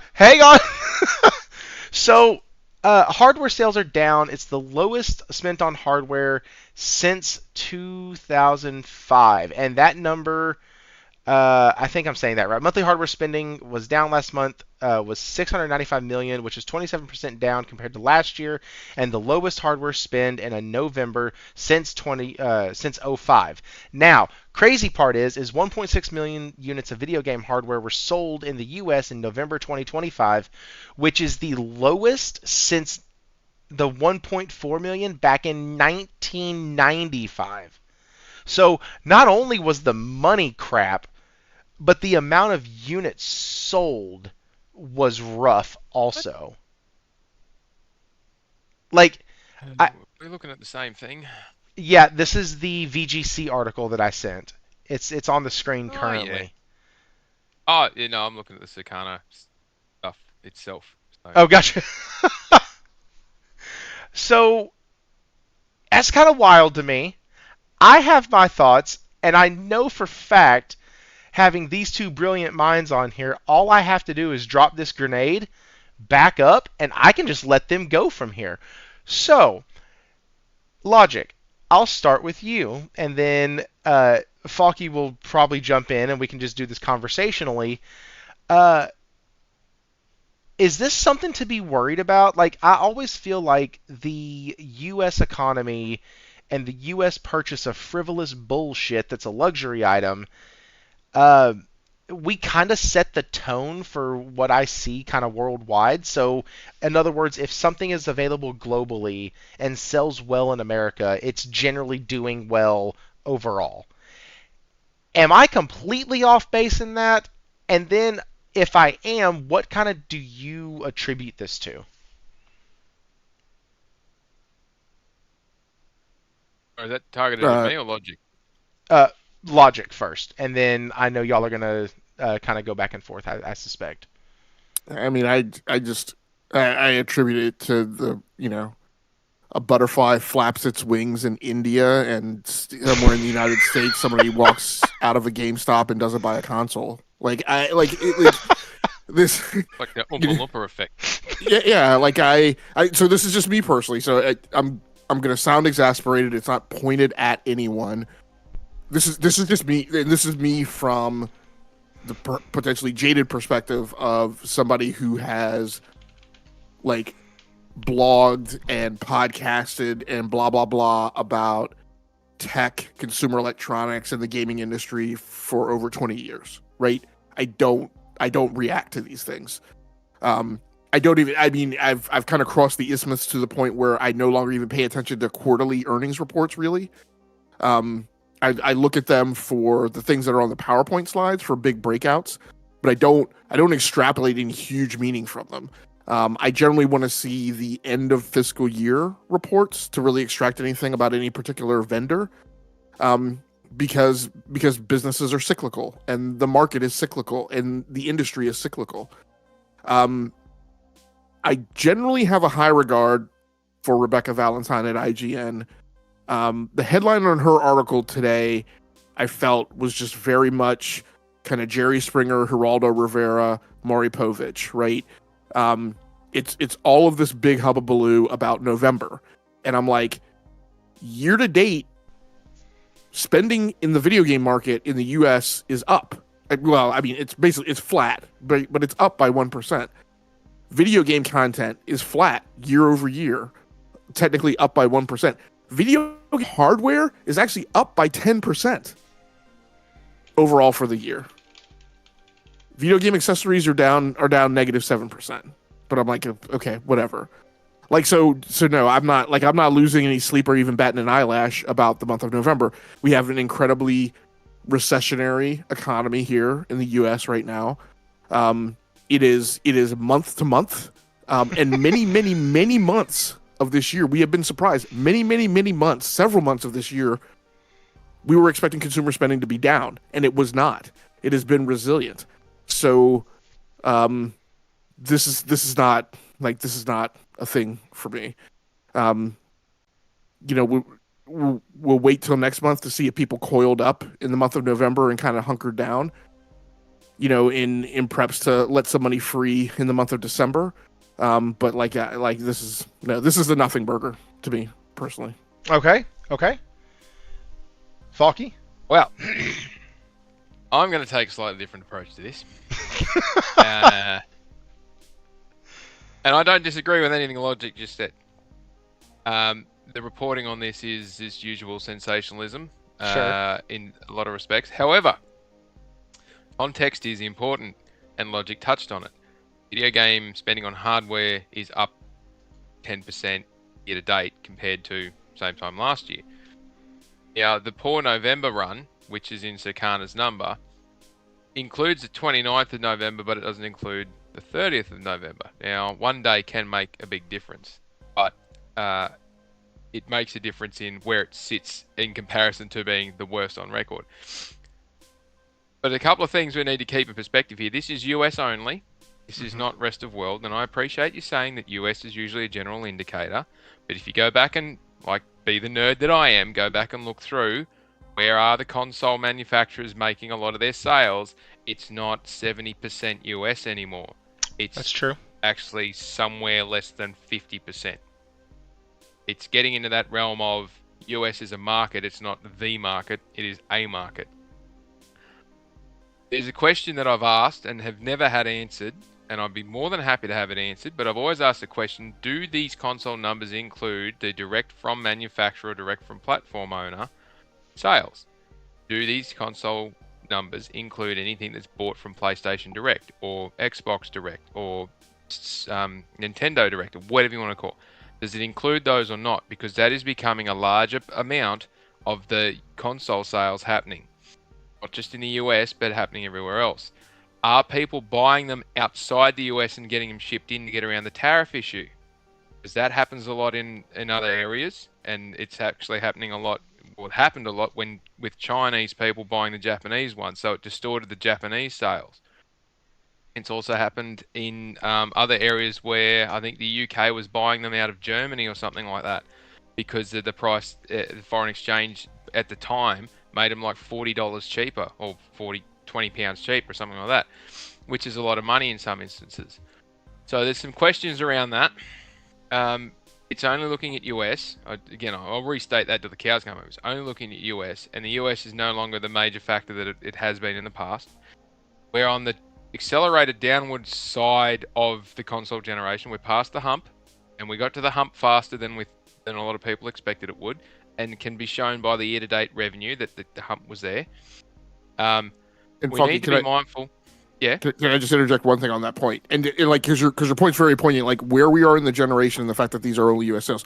One thing to keep in mind is that when the generation started, the US got the bulk of consoles, and we bought early, and prices were higher in other regions around the world. Exactly. Now, at this point in the generation, what you're probably likely seeing is you're likely starting to see a dampening effect in console sale uptake in the US, because so many of us have bought consoles this generation. Yay early. There's people still on PS4. That old saw. Let that ride. In the rest of the world, people are coming around to the console later in the generation, right? So your buying rates are probably higher outside the US as a possibility. Yep. Go ahead, David. Sorry. Yeah, all good. One of the that's thank you for clarifying and adding to that, because it's exactly, the US got the bulk at the start. The current situation now is vastly different to what it was 12 months ago, as a comparative point in terms of the economic circumstances in the US alone. Notwithstanding, 12 months prior to that, when none of the economic factors that are applying now were even in the conversation, and the tariffs are a big part of that. The pricing is a big part of that. There's a lot of different parts around that which have an impact on, the revenue might be higher, but the console sales, like the unit sales, are lower, which obviously you would expect given that there's a higher price on them. But it's consoles overall. It's not. We're not talking about PlayStation or Switch 2 or whatever it is in singularity, which leads into another point that needs to be identified. How much is the Xbox units sold dragging down the total number? And how much is the Switch 2 not going on sale at the Black Friday sales dragging down the total numbers sold? Because this look like they're about to go on sale for Christmas in the US. So there are other factors that weren't there last year. Last year, Xbox was, and we give it crap for the, year-on-year deterioration, but they actually were selling some units last year, which would have added 150, 200,000 units to that number. Same thing with the Switch. It's on a run-out price. All of a sudden, it's going gangbusters because the pricing's coming down. The dynamics here, and in the context of working this out, is actually quite important, rather than just splashing a number up, going it's the worst since 2000 and whenever, and it's the worst since 1995 for some particular thing. So, again, context is important, but the media doesn't like context. The other part of it is when you get the global numbers coming through, the growth areas in Asia, particularly with China and the AMEA in the Middle East and whatnot, they are picking up an awful lot of this slack. And the Black Friday sales, which is the big push for November, is not just limited to the US. It's global now, which is interesting in and of itself.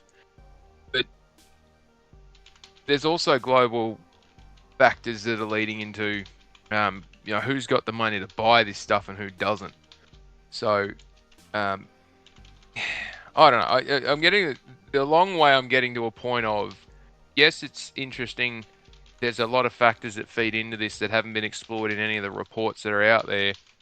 Even Bloomberg haven't bothered to dive into this, which doesn't surprise me at all lately. But it's indicative, but it's not indicative of the whole circumstance. And we'll get a very good picture of who held off on Black Friday hoping for Christmas and who went and who didn't when we look at the reports when they start flowing through in February for the December quarter. But everyone thought the June quarter was going to be quiet as anything, and lo and behold, two of the platform owners popped up with better than expected unit sales. Yeah. So the question then becomes, if this is talking about retail and it doesn't include what's coming direct from platform owners and these other things are factored in, I couldn't even tell you. I saw a number for Xbox consoles Series S and X for the month of November, and I didn't believe it because it would almost warrant being in the margin of error. That even if you came out of it, you're still looking at under 100,000 units in a month. And I was just scratching my head going, that can't be right. Surely they haven't capitulated that badly. But you know, that's just what they're reporting on. And you know, Circana has not published anything that says they're altering how they collect their data. They haven't had any major additions or removals from that data collection point. It's consistent year to year, which means that the variance year to year is consistent, is real for their data collection. Now, I don't know if Matt Piscatella's got a margin of error in there that's plus or minus 15%, but you know, it would not surprise me if the overall console units are down in November in the US. You know, the pricing is an issue, and the supply is potentially an issue, and you know, it might be that the second-hand market's cranking up. As you've been talking, so I was gonna say, as you've been talking, that's kind of one thing that's been going through my mind. Like, the market is fuller 5 years in now with pre-owned consoles. So like, and look, there's an entire 2-hour episode that we could dedicate just to how does the second-hand market benefit the platform owners if they're not selling the units. And it's like, they don't have to pay to sell the things, but people pay to then engage with the platform. It's money for nothing, because at worst they're net zero gain. At best, the person who's flogged it off is buying another one, and they've got a +1 gain out of this whilst they've sold a new console. And that data is difficult to get, but it is showing through in the revenue that they're getting from monthly active users, revenue per monthly active user, and other sales, because the revenue is still up, even though the units being sold are really going back in terms of growth. Yes. So, okay. Anyway, Yeah, that was the one thing I was also going to add. You know, again, the sensationalist headline at IGN. Then Matt put up the chart of, historical console sales, and I look, yes, yay, verily, there are instances and there are specific dynamics that we talk about in the gaming industry, and in particular this year, we've talked about how the gaming industry is weird, and I've often commented about how it's an entertainment market sector, it is a luxury product market sector, it does not always ascribe and align to the basic laws of economics in a capitalist market that we normally uses thumb rules, but sometimes it does. And on this chart that I'm looking at now, and I'm like, okay, the average selling price is increasing and the number of units of console sales are decreasing. Boy, kind of like Adam Smith wrote 250 years ago that, oh my God, that as prices go up, demand goes down. Geez, you wouldn't think, That's funny. Yeah. No, that's actually pretty comical. And then you see when it went. Okay, that makes more sense, because you see when it went up in 17 and 18, because the price just took a big dip the year prior, and so for 17 and 18 they were catching that second upswing. Okay. Well, right. I mean, like Faulkner said, I don't want to overly nerd out, but we do have common mathematical practices, right, that we could use where we can actually calculate the area underneath the curve versus the area over the curve, and see the amounts of times that demand has been greater, right, than you would think based on the price that was being demanded. It's not that often the case that actually that the sell through is actually lower than the price curve. So again, oh yes, right now, particularly since 2020, things haven't been great. And I mean, geez, look at the economic state of the world, right in the last 5 years, and you would think that some significant threshold shifts have been going on that have been abnormal to past history. So I think, the worrisome thing is this a trend, right? Does this continue nose down? And that's my point. It's like, okay, we have a data point. Let's hold on to that data point and see if it recurs, right? Over 3 months, over 6 months, over 12 months, and then there's something for us to talk about, right? If we're still in this state, a year from now. Yeah, the go ahead, Falky. I was gonna add to close it all out is that you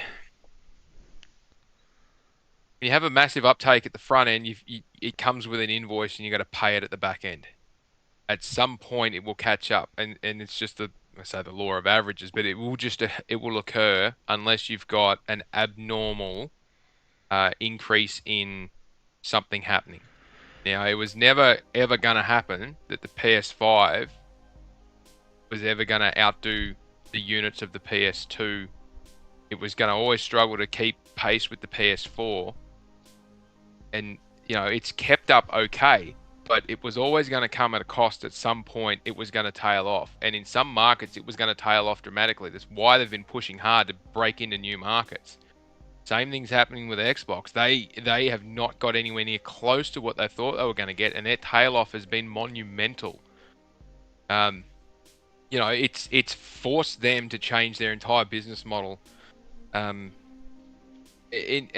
for all the carrying on that goes along with it, that was, that was always on the cards to a degree because of how poor the previous one went. This one's just, accelerated that, and you can see that with the changes that they're making over there all the time.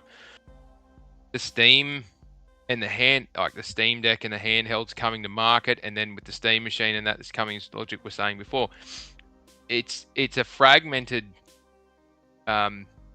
It's becoming a fragmented area of where things are in their cycles. Switch 2 is not going to smash the doors off anything in terms of hardware prowess and cutting edge technology and all the rest of it. But it is at a price point which makes it very affordable for a lot of people. But again, it wasn't the number one selling unit in the US, which has traditionally been its stronghold. But it's been number one selling in a lot of other markets because of the pricing issues and because of the tariff inputs and because of the other fluctuations in it. And the challenges there is it's only at the start of its life cycle, as opposed to other things which are mid-cycle, and some are going to come off a lot faster than others. It's not, I can't see, we might get a bump next year with GTA 6 coming along. But it's not just in consoles. PC's got the same issue. Look at the cost of stuff for PCs these days. They're suffering at almost an existential crisis in how do we get something to market that's not going to break everyone? Just through the sheer cost of some of the core components for it. And it might be that PC gaming just has to take 5 seconds, take a deep breath and just pause for a moment, and it can't continue on that exponential growth of development. Or we might have to go back and just, again, pause for a moment and go, right, well, this one's going to be 1 or 2 years longer in terms of a generation. And when the price drops do eventually come, because of the dip that'll happen at some point, something will crash. And, they're selling consoles and whatnot at a discounted price and are happy to wear it because they've got these massive libraries of games that they can offer to people at reduced selling price points because they've already made stupid amounts of money on it. There's days and days of conversations around what could or couldn't happen here. We could go on forever, and I probably will if you don't stop me. So one other thing I wanted to add at the end, I also think we're the conversation that's going on about this thing is not tonight, not on this show, but outside of these walls is vastly deficient in terms of historical context, kind of as Falky mentioned. And I've talked about. I think we need to acknowledge that video gaming and the game industry is not moving in a direction of where it has been over the last 20 years in terms of what socioeconomic demographics it's been obtainable for. I have chastised, I think on my way out the door on Twitter, I chastise content creators because content creators constantly talk about themselves and owning multiple consoles and referring to themselves as middle class and talking about how gaming is becoming hard for the middle class. These guys are not middle class. You look at these guys' income, they are not in like the 50% band of American household income owners, right? They're in the double digits, right? In some cases, single digits of American household income owners. And I posted a list on Twitter of like 20 something like job combinations of like, no, these people are middle class. Like if a person is a cop and a school teacher, that is middle class. Like if you are a knowledge worker working in IT, if you're in management, right? If you're a software developer, you are not middle class. And we need to stop having the conversation in that context. Like, so I look at this chart, right? Here. You, like if you go back before this chart started, right into the 80s, like you would not walk into a household with, headed by a cop and a teacher and find an Atari 2600, right? That would be in the household of somebody living in the suburbs, right? In a multi-bedroom house, multi-level. Gaming when it started in the 70s and the 80s was exclusively like was in the hands of more so the middle class. But we are kind of moving out of that territory now. This chart starts in the 90s, and what are the things that you had in the 90s? We had close to a dozen console vendors in the space, right? We had Sega, we had Nintendo, we had PlayStation, we had Atari still in the game. We had the 3DO, the CDI, the Neo Geo, the TurboGrafx. We had this market subcategory that is coming back with the micro PC, where we had Texas Instruments, but the Coleco Atom, the Atari Amiga. You had lower end kind of PCs that were entering the space, and you also had, I think if I didn't mention, you also had like Commodore and the VIC-20. So we had lots of vendors. This was before the time when we got down and neck down to just 3 competitors in the space, because by the turn of the century in the 2000s, the market had kind of started to indicate that it was really only going to support 3 competitors, right?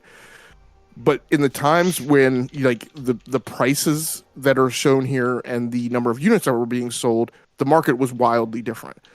Then we go into the 2000s and we experience a period of kind of explosive growth, right? So we're looking at these numbers, and again, that was a time period where the market had a lot of heat, and that heat has been subsiding over time, and it's been further challenged, right, by the rise of mobile. So, like I said, it's a neat linear math statement to say, oh, it's like the worst November since 1995, since 2005, but it just extracts a lot of the nuance out of the conversation. I think that needs to be there. Hey, listen, being one of those, hang on, how did Rachie put it? Being one of those poor middle class guys, that's everything everything Logic just said is 100% true. Like, listen, it took a lot just to get a second computer or not a second computer, but to get a gaming PC in the house, right? I mean, that was with monitor and all, that was like a $1,200-$1,300 investment. That's a lot to drop at one point. That's a lot. Like that's a mortgage. That's bills. That's everything. And so I can definitely attest to that. When somebody goes, man, it is getting hard out here, and they got the Switch 2, another Switch 2, a PS5, a PS5 Pro, another PS5, along with like a 5090 hot off the presses. I'm like, man, listen, you just, I understand you want to be a part of the struggle, but I need you to stop. And I'm not saying these things like to shame anybody or make anybody feel bad. What I'm saying is, like, look, there's a conversation that happens in the content creator space that is not realistic to actual like economic factors in the United States and who is really in what income Yeah. band, and who really has what in their house, right? So Well, because even on a federal level, like they recently had to take a hard look at what like the poverty line is now, and they've actually had to raise that line this year, and they're talking about raising it again next year because of how bad everything has gotten and the general disparity and how it's been. And so, yeah. Hey, what's up, Stephen Leon? I was poor and still had an Atari. Wasn't that hard? You're a plumber, electricians. You can make over 100K. That's true. Yeah. If you have a lot of years in it, you can definitely do it. Even if you don't have a lot of years. But the problem is even with that 100K, that doesn't go near as far as it did even 10, 15 years ago. Like, I remember my dad used to tell me when I would get a soda for, call it 49 cents. They used to have the big bubble soda bottles that I call them. They were short, stocky, just like I was back in the day, probably because I was drinking the soda. And you used to get them 49 cents. It was a red label all across the top of the logo and of the sticker that was on there. And I remember every time I was so excited because I'd get $5 of allowance, and I could go down to the gas station. I could pick out a soda, a pack of 1995 Fleer football cards, and and usually like a candy bar or a pack of gum or something like that. And that was a every Saturday thing.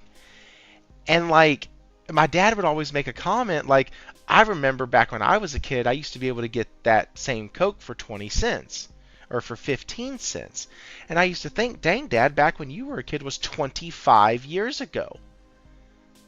Now I look and I go, dude, that's 75K a year that, HVAC techs make or electricians make, or that 100K that a plumber makes. Like, that isn't as much as it was. And yeah, like, Faulky was saying, we might look at this next month and see, oh my gosh, there was a big, huge spike in sales. Folks waited till after the holiday. They were waiting to get a bundle. They blah, blah, blah, what have you. But it also could just be, hey, crap is tight this year because the dollar's not what it used to be. It hasn't been for a long time. And, well, shit, the bill does finally come due. Like, eventually all the things do catch up. And so, anyways, that's just a side note. But yeah, go ahead. And the point of the occupations that I put out as examples are not to say that's a rigid absolute. So yes, sure, an electrician and electricians and plumbers, obviously people who are working on the high end. Right, that's not the point. The point is that the median household income in the United States is $84,000.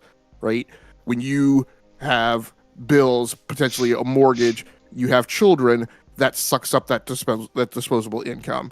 My point is that we have content creators in the space who make salaries, who make six-figure salaries 2 and 3 times over in their household income. When they refer to themselves, they are statistically, mathematically not middle class. That was the point. Yes. Okay. I got you.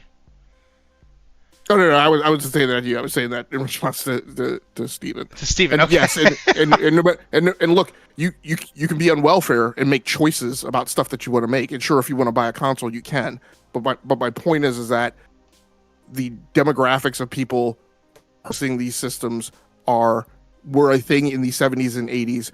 They became a different thing in the early 2000s, in particular when we held the price of games at $60 for 15 years, which is another not historical norm, right? Those demographics have shifted over time, is my point.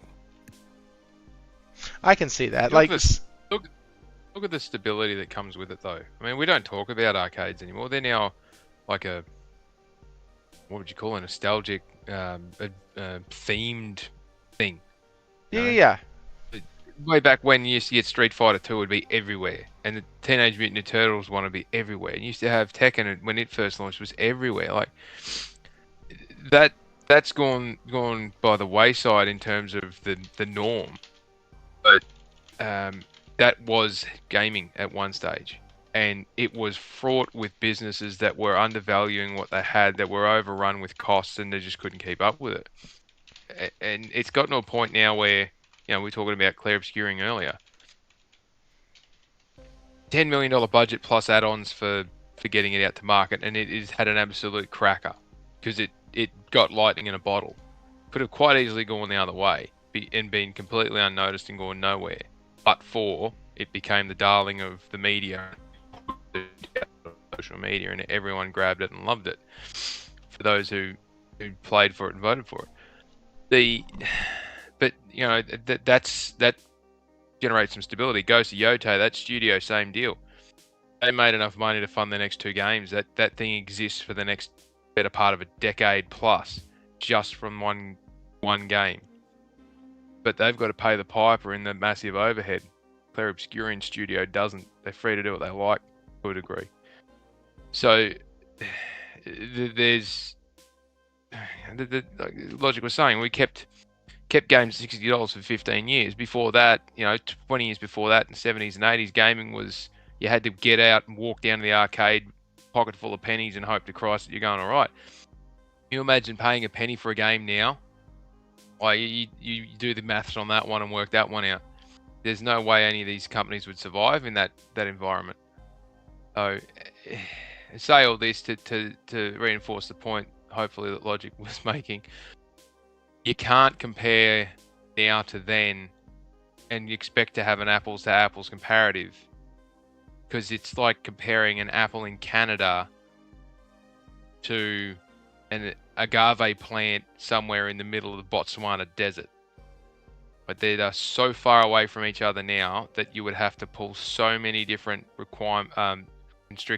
restrictions in to get them to line up even close. And the market is just so totally different.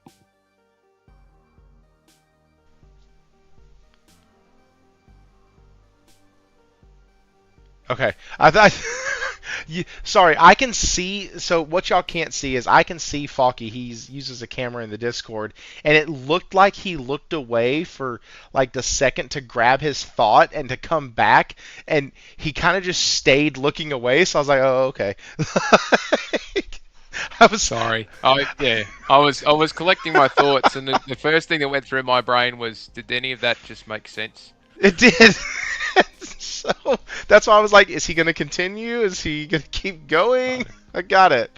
No, I'm kind of like Logic these days. The continuous repetitiveness of these conversations that are on, like, you could set your watch by them every time they pop up.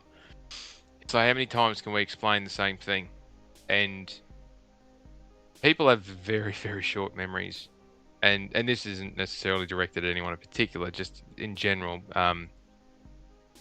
We talk about this every quarter. It comes up every month. It's like those kind of units are up, units are down. There's misreporting on this. There's terrible information on that. What's happening here?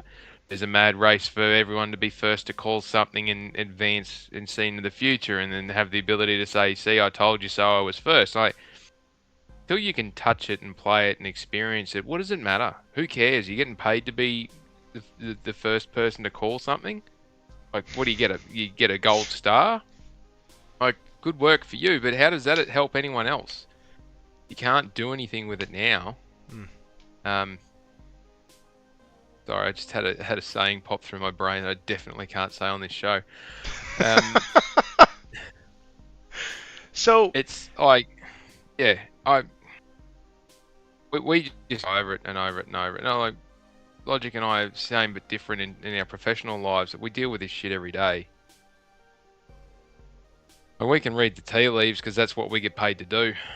But some of the takes that some of these influencers have that make so much money out of just blatantly lying to people, and they get away with it all the time, it just sucks the life out of you.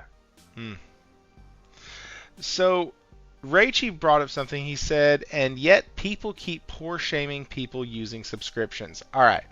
So, Raichi, as a person who very much so limits the subscriptions that are in my house, I do that because instead of spending, say, $80 a month on subscriptions, I can spend $40 a month on subscriptions and take the other 40 to 45 that I was going to spend on subscriptions and actually purchase something that I can play over and over and over again without being locked in and latched into somebody else's service. And so financially speaking, it is better in the long run to deprive yourself of the 785 game PlayStation Plus library. I don't even know if that's the right number, but it's somewhere around there. In the short term, to be able to build your actual gaming library in the long term.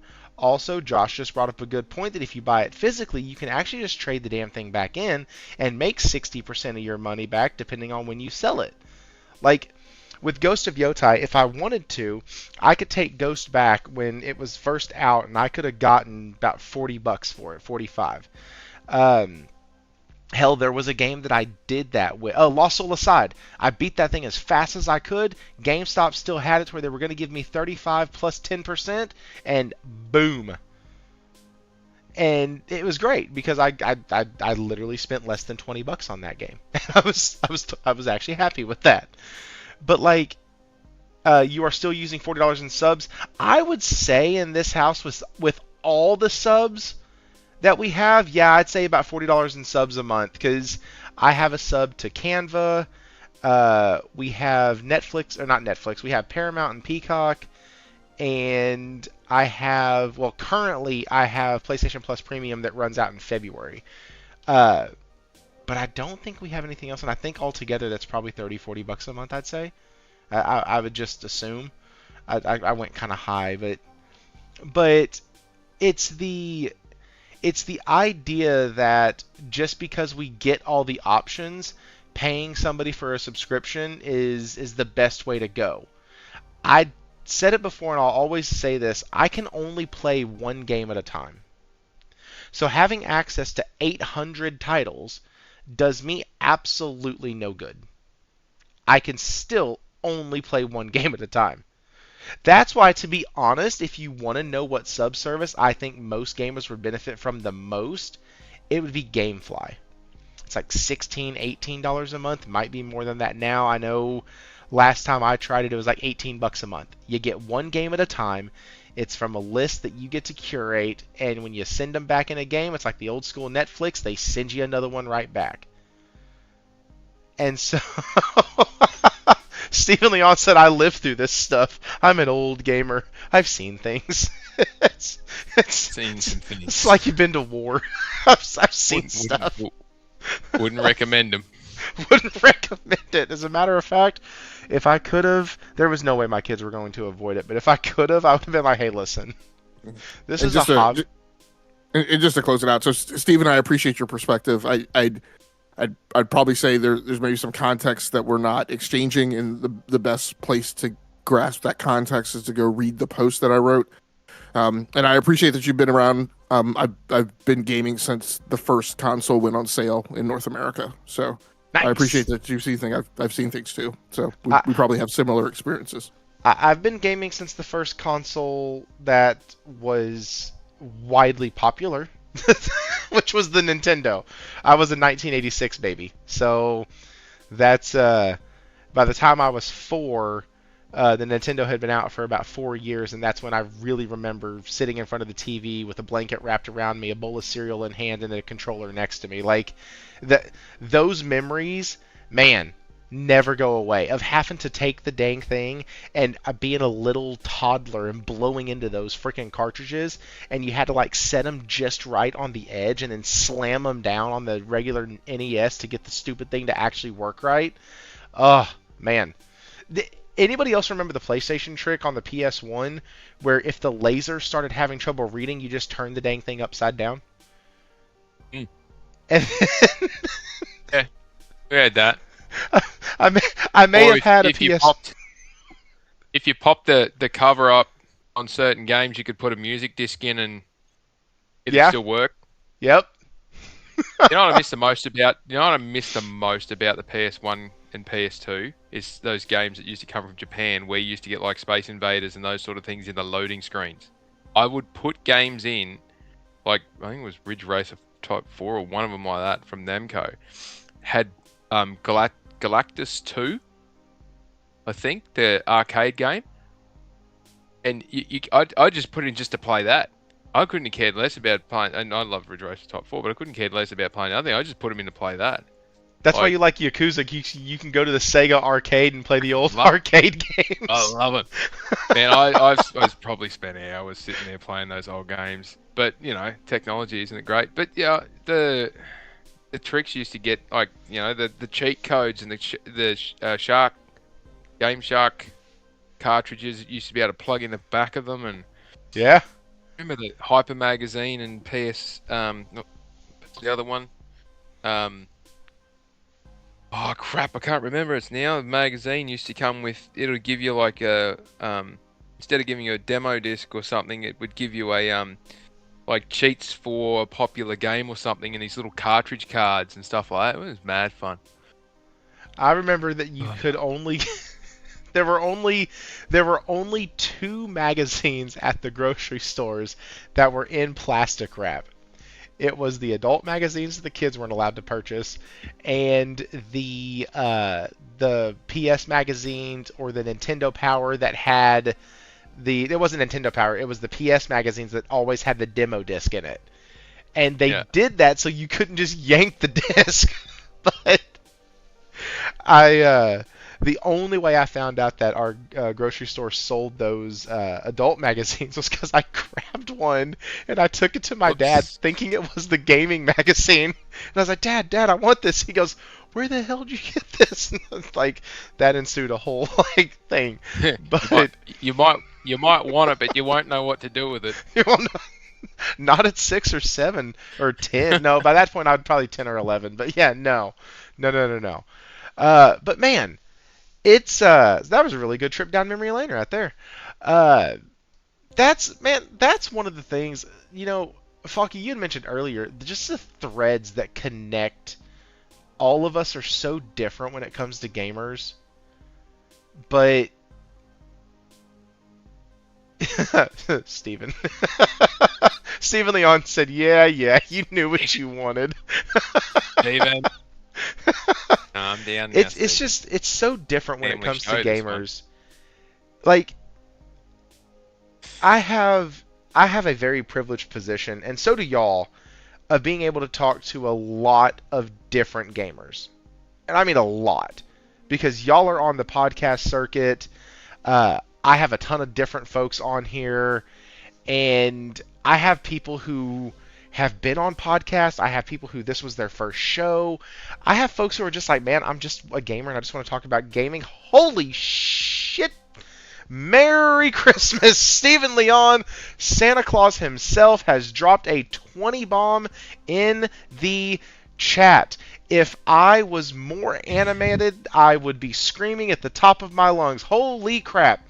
You hit everybody, all the people. You got Raichi, Mirko, Fabrizzle, Lunchi, Henzo, Freddy, 8K Dual Sensible, Michael Meridian, Aaron Walsh, Wizardman87, Weezer, Weezard 57, Alan TV. That's insane. If you heard your name get called, drop back in here, give him a thank you. That is insane. Thank you so much. You know I do. That's nuts. Can we? Yeah. Sorry, I just seen it pop up on my Twitter feed. The Trails in the Sky second chapter announced for PS5, Switch 2, PC, and Switch. Yes. Coming fall 2026. Yes, they announced that about a month ago. Yeah. Yeah, they had announced it a month ago. I don't know if it had. Does it have a release date? Yeah, fall 26. Oh no. So still no like hard date. Oh, you know, they love to tell us what season they think it's going to launch in, but they don't tell us if it's southern or northern hemisphere. That is pretty funny. Anyway. No, I'll say this, and Josh sent me something. Yeah, he just hit on it. Josh sent me something earlier that the Pixel remasters for Final Fantasy hit 6 million. Yep. Like So yeah, Listen, if you want really high volume information that doesn't sprout into a whole heap of opinionated guff and rubbish from media, go and follow Gamatsu on Twitter or go and check out their page. They just, it's not always first, but just the sheer volume of stuff that they put up there with quick 10, 20, 30-second snippets of reads and links to videos and all that is phenomenal, the amount of volume that comes out of that joint. And it's one person. It's give them some love, because they do an awful lot and go a long way unrecognized. Shameless plug. no, actually, there's another one that I recommend, and it's because of Josh and a couple other people. Press Start Australia also does some Yeah, decent they're stuff as well. And That's because, pretty like, good. when you said not first, I was like, yeah, that kind of describes Press Start, because they're not always first, but really, really well done stuff. I should start using them more on the channel. I've just keep blanking until something like this So gets mentioned. they're actually owned. So Press Start is owned by Southern Cross Stereo, who are currently owned by Paramount, I think. So they're actually like a proper media-owned company as their parent. The only other one that I would add is Games Hub Australia New Zealand. Again, they're not first, but they cover some pretty well-written stuff. But I mean, just the volume of, keeping up with the amount of announcements that come out just on the daily. I look at the YouTube account for PlayStation; they have 5 or 6 uploads a day. it really is crazy. Nintendo's something similar. Steam, you try and keep up with what's on Steam, and you'll do your head in. Anyway, yes. So yeah, Very different threads that interlink us all, and there's always plenty to play. yeah, I know this sounds bad, and I know there's people who I've had on the channel who would call me crazy. You are crazy. I need the sheer volume of games, and you could probably do this by getting rid of a lot of the chaff, a lot of the bullcrap bloat. If you don't know what I'm talking about, go to the PlayStation Store and just look at the newest sale. There's like 500 games that are like 85 seconds long, and they're just shovelware. Get rid of all that, lower it down, because I feel like so many things get lost now, and I really want people to be able to experience like the games that they want, and maybe because I'm getting older, I'm realizing Jake Baldino said it in a video a while back. I think it was at the end of last year. He said he had to come to the realization, now that he's in his 30s, and he had to come to the realization that, like, yeah, I know, right? Like he has more games that he wants to play than he's going to have time in his life to actually play. Yeah.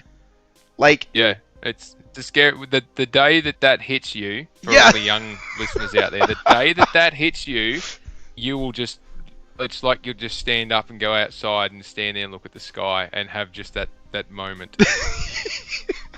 So Thrifty, You'll just be that's there a like, Thrifty, that's a great. Do we have time to get into one more topic? yeah, my work got delayed tomorrow because of heavy fog. So, so I wanted to take this advantage of having Faulkner on tonight to run this by you. oh Faulkner. yeah. And it's Yeah. great, Thrifty, that you mentioned the too many game syndrome. And Steven, I apologize if I didn't feel like you were attacking me, so I apologize if my responses made it sound like I thought that way. I was just trying to make sure I was being clear on what the central thesis of my point was. So I kind of call this math model formula of saturated inventories and too little demand. And I'm going to go through it a little quickly, and I don't have a visual for people to look at, but Thrifty, you mentioned too many games. There are 19,000 games published on Steam, right, each year. There's about 7,000 that come out to the consoles. And so this is given some of the data that have come back, one of which what came back in your Steam Wrapped, if you are on Steam, which was an indicator that that gamers on Steam only spent on average 14% of their total game time in new games for the year. So I kind of extrapolated off of that. So if Steam gamers only spent 14% of their time in new games in 2025, then assume that 14% is basically the demand signal for new games on Steam. Steam MAU is 132 million per month. I'm going to be deferential to the games need to be on every platform argument, and you'll make more revenue and all of the other kind of narratives that run around on that topic. PlayStation needs to go day and date, etc. And I'm going to grant that side of their argument a total of 264 million MAU, so I'm going to double it to account for the total monetized PC gaming market, to account for people playing Fortnite, Riot Games, etc., anything that's untracked in the market. And I'm going to stop there. I'm not going to be more deferential because I'm not going to count the people playing Minesweeper and Solitaire, right? When you get like way outside of the millions of numbers, that's the people you start pulling in. So I'm going to grant that side of the argument 264 million people. So for any singular title release in any given month, the total potential sell-through is about 264 million people times that 14% demand signal, so about 37 million people, right? That's a max pool in any given month for any singular release that about 37 million people on Steam, right, plus some other PC gamer would be at all interested in even playing the title. Now on Steam, only the top 100, and so thanks Nelson Gaming for bringing this up this week. So on Steam, only the top 100 new games in a year make 91% of the revenue for the new game revenue. So that's out of the 19,000 that are coming out per year on Steam. So only the top 100 new games in a year make 91% of the revenue. So if I'm deferential and I say that all of any PlayStation published games are in the top 100, which again, I'm being incredibly deferential, then the max sell-through for any singular given title is about 3.7 million units, right? And that's a thumb rule that I use. So your total pool of people who would be at all interested in the title is 37 million people. For any title that you publish, you would hope that you would sell on a great day to 10% of an interested user install base. Now, years ago, Matt Piscatella said if a game hits 5% sell-through on a user install base, then that's considered good in the industry. I'm using the thumb rule 10%. So again, being deferential. So 4 million units. So in 2025, PlayStation published to Steam Stellar Blade, Lost Soul Aside, Midnight Murder Club, The Last of Us Part 2 Remastered, and Marvel Spider-Man 2. So at best, PlayStation would have sold 18.5 million copies. Right? So I'm taking the total people who are interested in even playing a new game on Steam, the total sell-through that you would get for 5 games published to 10% of that base, multiplied by those 5 titles, you'd sell 18.5 million copies. That would have earned them $1.3 billion. If those copies were sold at full price at $70. Then they would give Steam 30% of that cut. So PlayStation's take on that would be $910 million, which would be 2.8% of their current revenue. Now, if you want to cross-check that and back into it, you could say that you can look at the fact that Steam makes $17 billion in a year. And if you peanut butter that evenly across those top 100 new games, and again, giving deference, assume that the entirety of that $17 billion revenue is made by those new games, which it is not, then the total revenue earned by the top 100 games on Steam would be $15.5 billion. And if 5 of the PlayStation published games are all in the top 100, then assume that that's, again, peanut buttered across those 100 games. The PlayStation take would be 5% of that revenue, assuming it's spread evenly, and they would make $775 million. But then you give up 30% of that to Steam. So you'd be making like $500-something million, which is pretty close to the $660 million that they made last year, right? My whole point of this is this whole argument about games need to be everywhere. PlayStation should go day and date. Push your games on other platforms. You'll make more revenue. The biggest growth is on PC. There needs to be an acknowledgement that while bits and pieces of that are salted with truth, these people on this narrative are pushing for PlayStation to put its games on a platform that is incredibly saturated, that has way too much digital retail inventory. where the potential of sell-through for them is incredibly small and incredibly contested. And when you look at the math that I just walked through, doesn't really make a lot of sense. You have Jez Corden saying a few months ago, it's my personal opinion that it would be good for Sony to do day and date, speaking purely mathematically. No, Jez, you're not speaking purely mathematically because you haven't walked through the math, because you didn't go through that math model that I just went through, where you would start to see that it actually doesn't make the sense that you claim that it makes. Now you talk about putting those games on Xbox. You talk about going to an even smaller pool of people with even more limited sell-through. So my point of that is walking through the math is that the narrative just doesn't make sense. It just doesn't come out in the math. I don't know. Faulkner, you're free to grade my paper. I think your math holds water, and I think it's been correlated by confirmations within Sony's reporting itself that their PC amount was around the 2% mark in terms of total revenue. Storefronts are continuously cluttered. It's well-known fact that only the top one, the top, the Steam stuff. There's only the top 100 new games make 91% of any of the revenue taken by new games in a year. If you're not in the top, if you're not in the top 150 or something, you don't sell over 100,000 copies. It is insane. Like, you've got to be in that percent, 2%, 3% to get there. And PlayStation games get there. They say, it launched and it sold 60,000, 80,000, 100,000 units. Like, on Steam, that is good. Like, there's a heap of games that don't go even close to that. And you look at the top 50 games on Steam, most of them are in that top 50 and just trade places all the time. The other part to that is the cost of getting them there. If you hope your cost because it's exclusive on a platform, doesn't matter if it's PlayStation or who it is.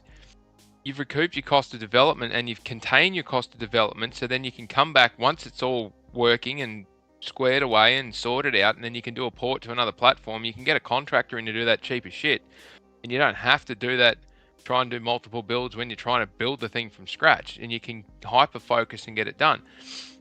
Then the porting to other consoles and platforms becomes even more cheaper, and the cost effectiveness there, you don't have to worry about massive outlays and trying to recoup from different areas.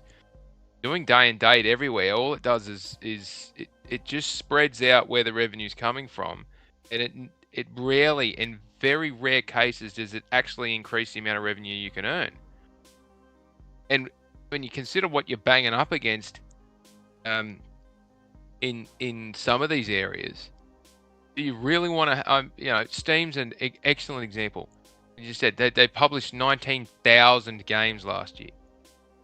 19,000 games. PlayStation added, I think, 1,300 or something like that. It's just, you think it's multiple games a day that are getting put on there. Now, not everybody's not going to play everything. It's impossible now to even attempt it. But even after walking through, you narrow those games down to a potential applicable market in terms of gamers and who you're aiming at and whatnot. And again, as I usually say, you're being quite generous with some of these pieces, because I knew I was going to get that. That's really funny. I think it's an even narrower window of market when you, particularly from Steam, when it's a known majority of those players on Steam only play one or two games, and they only there every day playing those games. The opportunities are, I would have thought somewhere around the 25 million mark rather than to 28 million rather than the early to mid 30s, but that just makes it even worse for it in terms of the focus point in someone saying do the math and it makes sense to put it day and date on PC. It absolutely does not when you narrow it down to that point. But then it may improve the revenue factor, but it certainly doesn't improve the opportunity factor of sale. And if you've got a lot of gamers who are multi, they're console and PC, and it's a brand new game, they're going to pick one or the other.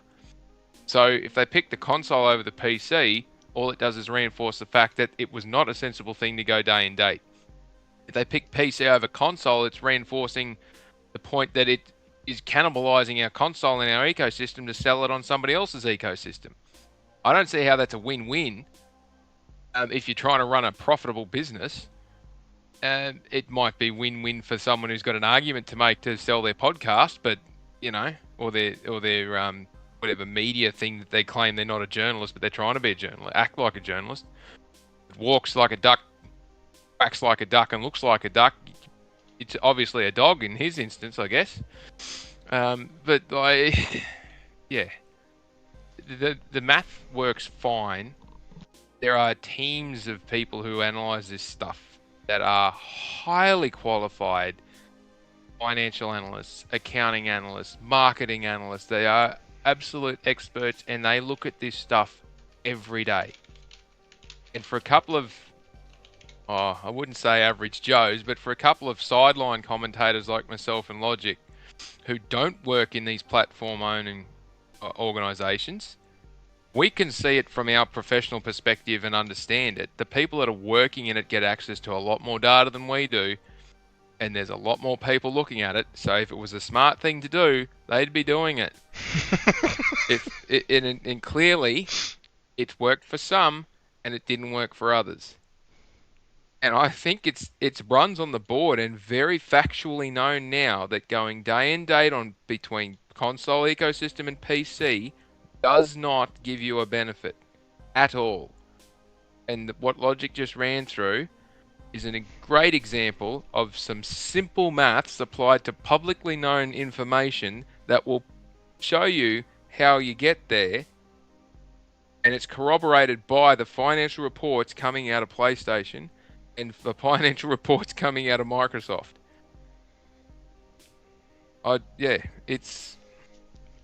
It really is I don't know. How can a journalist claim to be smarter than 100+ analysts who do this day in, day out? It's a fugazi. So, Mr. Grimm said, but according to some influencers, cough, Paris Lily, cough, it's simple math. If you put your games everywhere, you will sell more. Easy peasy, right? Yeah. It's like saying, if I sell something everywhere, and if I've got 1 million widgets and I sell them for 1 cent each, I'll make $1 million, and I sell 1 million units. Tick. Hey, I can say I sold 1 million units. Heck yeah. If each widget cost me $1 to make it, I just made a loss of $99 million. But I sold 1 million units. Or, if I made 1 million units, sold them at $100 each, and only sold, what's the math, 10,000, I still make $1 million. But then I've got 990,000 units left to sell, so I can keep making more money. It's like simple maths. Come on. Yeah. I'll use an Australian colloquialism. Make 2 short planks of wood look like a supercomputer when they speak. I'll take your word on that one.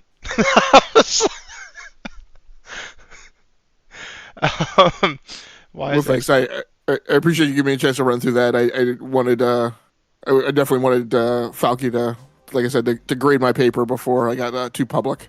Hey, That's listen. what I felt were my findings. It's an A-grade paper with my usual comment of you being a bit kind in some instances. So very true. There's some behind the screen stuff that makes you saying that, Falky, absolutely hilarious, and also it speaks to the depth of understanding that y'all two have for each other, and it's quite comical. So that is really funny. Okay, so in the chat, y'all are talking about some DRM stuff with Denuvo and all that. Why is Xbox not making more FPS if it's so simple then? They are. Look what happened to their game sales revenue, which was falling off a cliff when they switched over and started selling games. Only a few games, but started selling games on PlayStation. They sold really well. They're in the top 10 sales on PlayStation. for those months, and their revenue stopped free falling. It didn't uptick like everyone was expecting it would, but it stopped free falling, which is a pretty big deal considering what the comparative month was. And now they've got more games coming through that the issue they've got to deal with is the quality that they're up against in different ecosystems and platforms. So it genuinely did have an impact. Didn't have a major impact, but it had an impact. And the ongoing cadence of new game releases that are going to come over to the different platforms, and not just PlayStation, it'll happen when they get stuff on Nintendo and other bits and pieces. You'll see an uptick in their games and their game services, not the services stuff as much, but there'll be an uptick in their games and services revenue. Now, it's not going to go double-digit growth because they've missed that boat, but it'll maintain flatline to single-digit growth going forward. The hardware the free fall in hardware will stop at some point because they just have a comparative, which is we sold nothing versus we sold less than nothing, and the percentage is nonsensical. Like if you sell 50,000 units this month and this same time last year you sold 100,000 units, it's a 50% drop. But in terms of actual volume, it'll make no difference in the revenue numbers at all.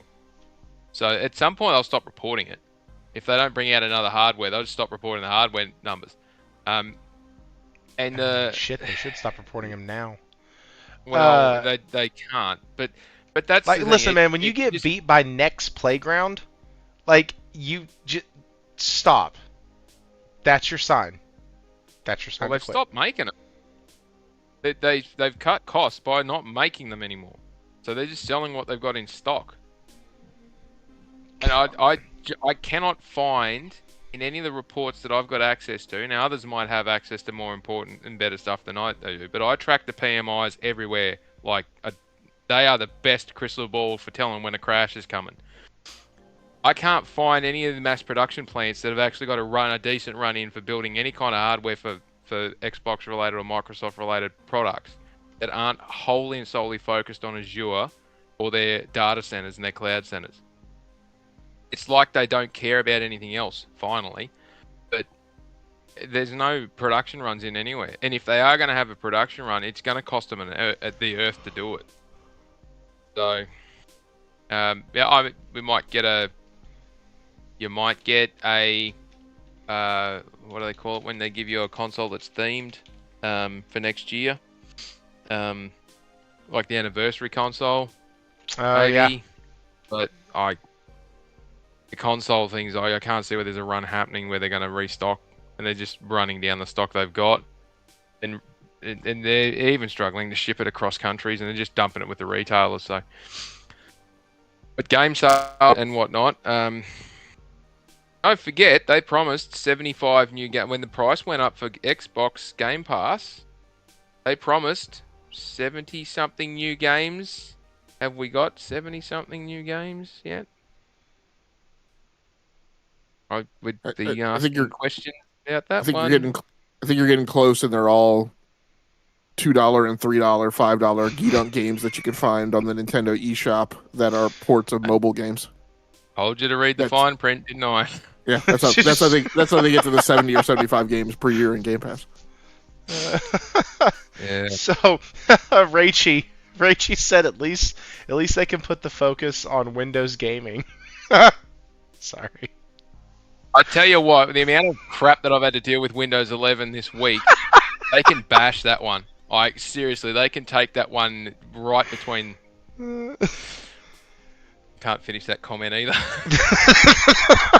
All right, guys, that's the only show for this week, and next week I'm not here. I'll be here, but I'm not going to be doing a show next week because it is the Christmas week and it is going to be busy. It's Christmas Eve on Wednesday, got Christmas Thursday, got the day after on Friday where it's Christmas next Thursday. Yeah, I know, but Christmas Eve is on Wednesday. What happened there? How did that happen? Listen, it's not. No, I will be at church doing a candlelight service on Wednesday, and Thursday. No, there's not a snowball's chance in hell that I'm ever going to be breaking away on Christmas to do a podcast. No, I enjoy my life. You've got a wife and you enjoy living. So Yeah, exactly. Like, I do enjoy living, and she is very gracious. She puts up with me, and I'm a lot. Just if y'all didn't know that. So, we thank you, Mrs. Thrifty, for allowing him to come and play with us today. for allowing, dude, it used to, like, we finally got into a rhythm with the show after like a year and a half of doing it, but it would literally took that long because it takes, like you've said before, when I've asked you before, why don't you have your own show? And you're always like, well, I don't want to deal with the work, the getting the guests, the setting it up, the getting the articles, the putting it all together, the sending everything out, all the work that goes into it. Not to mention making the thumbnail, getting your videos, getting everything put out, doing all of that. Like, yeah, it can be a pain in the butt. But when you have a great partner behind you, when you get home from work a little early, her first question to me today after, like, hey, how are you? I got showered, cleaned up, came back out, and she was like, hey, do you have everything ready for your show? And I was like, not yet. I still have to do a few things and blah, blah, blah. And she was like, well, cool. I'm about to make dinner. You go do that. And so, like, I have all that to say, I have an amazing, lovely wife. And then the very last show of the year will be on New Year's Eve. I don't drink. I don't really do the whole, like, party thing. And so I've already told our guests that week, unless we have, like, a party or something, I'm not going to have to delay it. And by we, I mean, like, if I get voluntold that, hey, so-and-so's having a party that we have to go to, I won't be doing the show that night, and we'll move it to, like, Thursday or whatnot. But next week's show, so a drunk show? No, dude, I don't drink. Like, that's the weird part. I have bourbon on my fridge, on the top of my fridge, that's like 3 years old. I'm not even kidding. And so I have it. I just don't drink much. And so, like, we will have Hero Down Under on that show. And yeah, it's going to be a great, great time. And then also, I believe in January, we also have some returning guests coming back. It's going to be a really good time. But yeah, that is the show for tonight. Faulky, we will start with you. Tell the good people where they can find you. You can find me sitting in my office at the moment, chatting with you gentlemen. Otherwise, you can find me on Twitter at Forky87, and you can find me poking around on a few podcasts when they either invite me on or they leave the side gate open and I just wander in for the barbecue. Hope you enjoy the barbecue here. So, seriously, go follow him on X. When stuff like this drops, or when there's an indie game that comes out, you can be guaranteed that Falky's not too far behind, and he's going to be there with some really good takes, really good insight, usually pretty leveled, unless he, like, just got set off and then has to clear the air, and then and so unless someone pokes me, like, with a hot yeah, iron, unless somebody really pisses him off, and then we also have one of my favorite new additions to the recurring guest of the show this year in Gamelogic, who has been on. I think this is your third time now, and it's been great each time. So I am putting the link to some of your stuff, but let people know where they can actually find you.